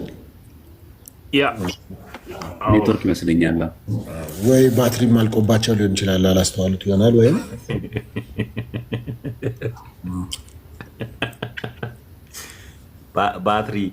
ባትሪ እንዴት አወቅ ዳድ? እንደዚህ ያደርጋል። ልቀጥል አላጠቃልል ሶፊ ለቀጠል ይችላል። እሺ ችግር የለም። እኛ መሰረታዊ ጉዳያችን በነገራችን ላይ አሁን ይህን ሁሉ እንደዚህ እያፋጠጥኩ እያንዳንዱ የጠየኩት ለምንድነው? ሁላችሁም ክርስቲያኖች ፕሮቴስታንቶችም ወገኖቻችን ብትሆን ማወቅ ያለባችሁ ሁሉ ነገር በማስረጃ ማመን አለብን። ለዛ ነው እንደ እያንዳንዱም መጽሐፍ እየገለጠ ማሳየት አለብን ያመንኩት ለዛ ነው። ያ ብቻ አይደለም ደግሞ በጣም መሰረታዊ ጉዳይ መታወቅ ያለበት ዳውሮ ሄዶ ብሎ ቀጥለው ስላወሩ የቱ ጋር እንደዚህ የሚለው የለም። ግን ሲነገር ሲሰማ ግን ያለ መስሎ የተጻፈ መስሎ እንዲታይ ማሳየት፣ ከዛ ሰውን ማደናገር፣ ያን መረጃ ማውራት የለ። እኛም እናንተ ማውራት የለብንም። ዘመኑ የተገለጠ ነው። ሃርድ ኮፒ አለ፣ ሶፍት ኮፒ አለ፣ ይገለጣል ሁሉ ነገር። ማንም ሸውዶ የሚያልፍበት ዘመን አይደለም። ሶ መረጃ ምን አለብን ነው የፈለኩት ያንን ነው። ኤኒሃው እሳቸው ቢመጡ ጥሩ ማጠቃለያ በጣም የሆነ ነበረ። የፈለኩትም ቤዛ የሚለውን ቃል ይመልሳሉ አይመልስም የሚለው የፈለኩት እሱን ነበር። ግን ያው ኔትወርክ ብዬ ላስበው። እሺ እንደተለያየ ችግር ምክንያት ኔትወርክ ሊሆን ስለሚችል እንደዛ እናድርገው። በእኛ ቤተክርስቲያን ግን ባጭሩ እግዚአብሔር ቦታ ተተክቶ እግዚአብሔርን ሊተካልን የሚችል አንድም ፍጡር የለም። በቃ ማጠቃለያችን ያ ነው። አንድም ፍጡር የለም። እመቤታችን ቅድስት ድንግል ማርያም ከስም ከቤተክርስቲያን ትምህርት በሊቃውንት አነጋገር ንግለጣት ብንል ከፈጣሪ በታች ከፍጡራን በላይ ቃል በቃል በቃ መትህተ ፈጣሪ መልዕልተ ፍጡራን ብለን ነው ምናምናት። እመቤታችን በአማላጅነቷ በቃል ኪዳኗ በዘላለማዊ ድንግልናዋ እናምናለን እንጂ ድንግል ማርያምን ፈጣሪ ናት ብለን የገለጽንበት አንድም ቦታ ትምህርት የለንም። እኛ አንድም የለንም። ቅድም ደግሞ አንተ አንሻፈው ነው ወደዚህ ምናምን የወሰድክ ምንም ያላንሻፈኩትም የግለሰብ ምላሽ አልሰጠሁም። የሆነ አባት የተናገሩ ያላቀረብኩም። ቤተ ክርስቲያን ተጠሪ ነው መጽሐፍቶችን የማረም ስልጣን አለው ያለችው የሊቃውንት ጉባኤ ያሳተመውን መጽሐፍ ከነገጽ ከነንባብ ነው ያሰማው። ጆሮ ያለው መስማትን ይስማ። አለቀ። በአንድ ግለሰብ የምትወከላለች በእኛ ቤተ ክርስቲያን የሆነ ሰው መድረክ ላይ የተናገረውን ብድግ አድርገን እንዳስተምሩ አንወስደው። የሊቃውንት ጉባኤ ግን አሳምኖ አይቶ አርሞ ያቀረበውን በቅዱስ ሲኖዶስ የጸደቀው ነገር ግን የቤተ ክርስቲያን ሰርቲፋይ የምትጠየቅበት ለምን እንደዚህ ያሽል ትባል ትችላለች። የገለጽኩት የመርቆሬዎስንም የዛንም የገለጽኩት በዛ ነው። ይሄ አንድ መሰረታዊ ጉዳይ ነው። ሁለተኛ ያነሳ ነው ምን ብለን ያነሳ ነው እመቤታችን ቅድስት ድንግል ማርያምን ጋር ይሄንን ሳንቋጫው በእኔ በዚያ ልረዳም ብለው ሄዱና ቀጥታ ወይ የገቡት ወዴት ነው? ያው ዘለው የገቡበት ገድለ አቡነ ተክለ ሃይማኖት ገድለ አቡነ ተክለ ሃይማኖት ላይ በቁሙ ሰይጣን አጠመቁ የሚል ነገር የለም። ከመነሻው ከምዕራፉ ጀምር ራሱ ስንናገር የሚናገሩ ራሱ ልቡሰ ስጋ ነው የሚለው። በቃ ልቡሰ ስጋ ማለት ሰይጣን የለበሰ ማነው? ስጋ የለበሰ ሰይጣን። ያ ማለት ሰይጣን የሰለጠነበት። እንዴ በሰሜኑ ሀገራችን ክፍል ዛር ምናምን የሚባሉ አሉ አይደል? ዛር መንፈስ ያደረበት ምናምን ነገር እኮ የሚዋለዱ እኮ አሉ። ልቡሰ ስጋ ሆነው ማለት ነው። ያ ማለት እኮ ሰይጣን ያደረባቸው ናቸው። ሌላ ነገር እኮ የተለየ ነገር የለም። ስንት እኮ በየቦታው የምናያቸው አሉ ሰይጣን ያደረባቸው ብዙ ክፉ ሰራዊት፣ ግን ሰው ናቸው በቆሙ፣ ግን ሰይጣን የተዋሃዳቸው። ልክ በአንጻሩ ቅዱሳን እግዚአብሔር ሲያድርባቸው መንፈስ እግዚአብሔር ሲያድርባቸው በእግዚአብሔር መንፈስ እንደሚሞሉ ሁሉ ራሱን የሰይጣን ሲያስገዛ ደግሞ ሰይጣን ልቡሰ ስጋ ይባላል። አለቀ። ሰው ነው፣ ይጋባል፣ ይዋልዳል፣ ጾታ አለው። ያንን ነው እሳቸው ገዝረው አጥምቀው አቁርበው አመንኩሰው ምን ሲያደርግ ኖረ? ሞቶ መንግስተ ሰማያት እስኪገባ ድረስ በተረፈው ዘመኑ መነኮሳትን ደስ የሚያሰኝ እግዚአብሔርን የሚወድ ሆነ ነው። ለምሳሌ ለምንድነው ታዲያ የምንገድለው እሁድና ሐሙስ ብቻ ነው ወይ? አይደለም። እንድር ብቻ ነው አይልም። ሐሙስና እሁድ ብቻ የገደለም አይልም። ሲጀመር ቀዝናውም እንደዛ ብሎ እንደሚገልጸው ብቻ የሚል ቃል እኛ የለንም እኮ ሲጀመርም እኮ። ለምሳሌ በጾም ወቅት ክፉ ነገር መናገር አይቻልም ማለት ጾም ሲፈታ ክፉ ተናገር ማለት ነው። የበለጠ ጥብቅ ነው። በቃ የበለጠ በጾም ስንጾም ከቅቤ ከስጋ ከምናምን ብቻ ሳይሆን ከተንኮልም ከክፋትም እንጾማለን። ከተንኮል ከክፋት ግን እንጾም በጾም ወቅት ብቻ ነው። አረ ጾም በተፈታ ጊዜ። ስለዚህ ክርስቲያን ሁሌ ጾሚ ነው ማለት ነው። ከክፋት ከኃጢአት ሁሌ ይጾማል ማለት። የበለጠ ግን በጾም ጊዜ ስትሪክት ነው እንጂ የሆነ አንድን ቃል ወስዶ በቃ ለዚህ ብቻ ነው ወይኛ ምናምን አይልም። ሁለተኛ እኛ ግደሉ የተባልነው ምናምን እንስሳ ነው ላሉት ደግሞ ብልቶቻችሁን ግደሉ የሚለውን መሪጌታ ምን ብለው የሚገልጹት እሳቸው የራሳቸው መሪጌታ ብለው ስለሚገልጹ ማለት ነው። ጽጌ ጾታው ራሱን ብሎ ይገልጻል። አሁን ብልቶቻችሁን ግደሉ የሚለውን ቃል የጳውሎስ እንዴት ነው የሚገሉት? እሳቸው እርሷ በሰይፍ ነው የሚገሉት። ምክንያቱም ሐዋርያ ቅዱስ ጳውሎስ ቆላሲስ 3 ላይ ብልቶቻችሁን ግደሉ ስለሚል ማለት ነው። ስለዚህ የቤዛነት ደግሞ መጣበታለሁ። እሳቸው ምናልባት ከስር ሆነው የሚገቡ ከሆነ እንጠብቃቸዋለሁ፣ ካልሆነ እኔ ባርፍ ጥሩ ነው። በቃ አይ ቀጠሮ ይዘን ዘማርያም በቀጠሮ እናገኛቸዋለን። በእርግጠኝነት ባትሪያቸው ዘግቶ ነው የሚሆነው። እንደዚህ ባትሪ ሲዘጋ እንደዚህ ነው የሚያደርገው። ስላካፈልከን ቃል ስለነበረው ስለ ትህትና መልካም ጊዜ ስለነበረን በጣም እናመሰግናለን። ዘማርያም ሰላም ይደሩ። በሌላ ጊዜ እንደዚሁ መጥተው ደግሞ ሀሳቡን ይገልጻሉ እና ማረፍ ከፈለጉ መቆየትም ከፈለጉ ሰላም ይደሩ። እሺ ወደ ፈለገ ጳውሎስ እንጣ። ፈለገ ጳውሎስ እንዴት አመሹ? ሰላም ብያለሁ።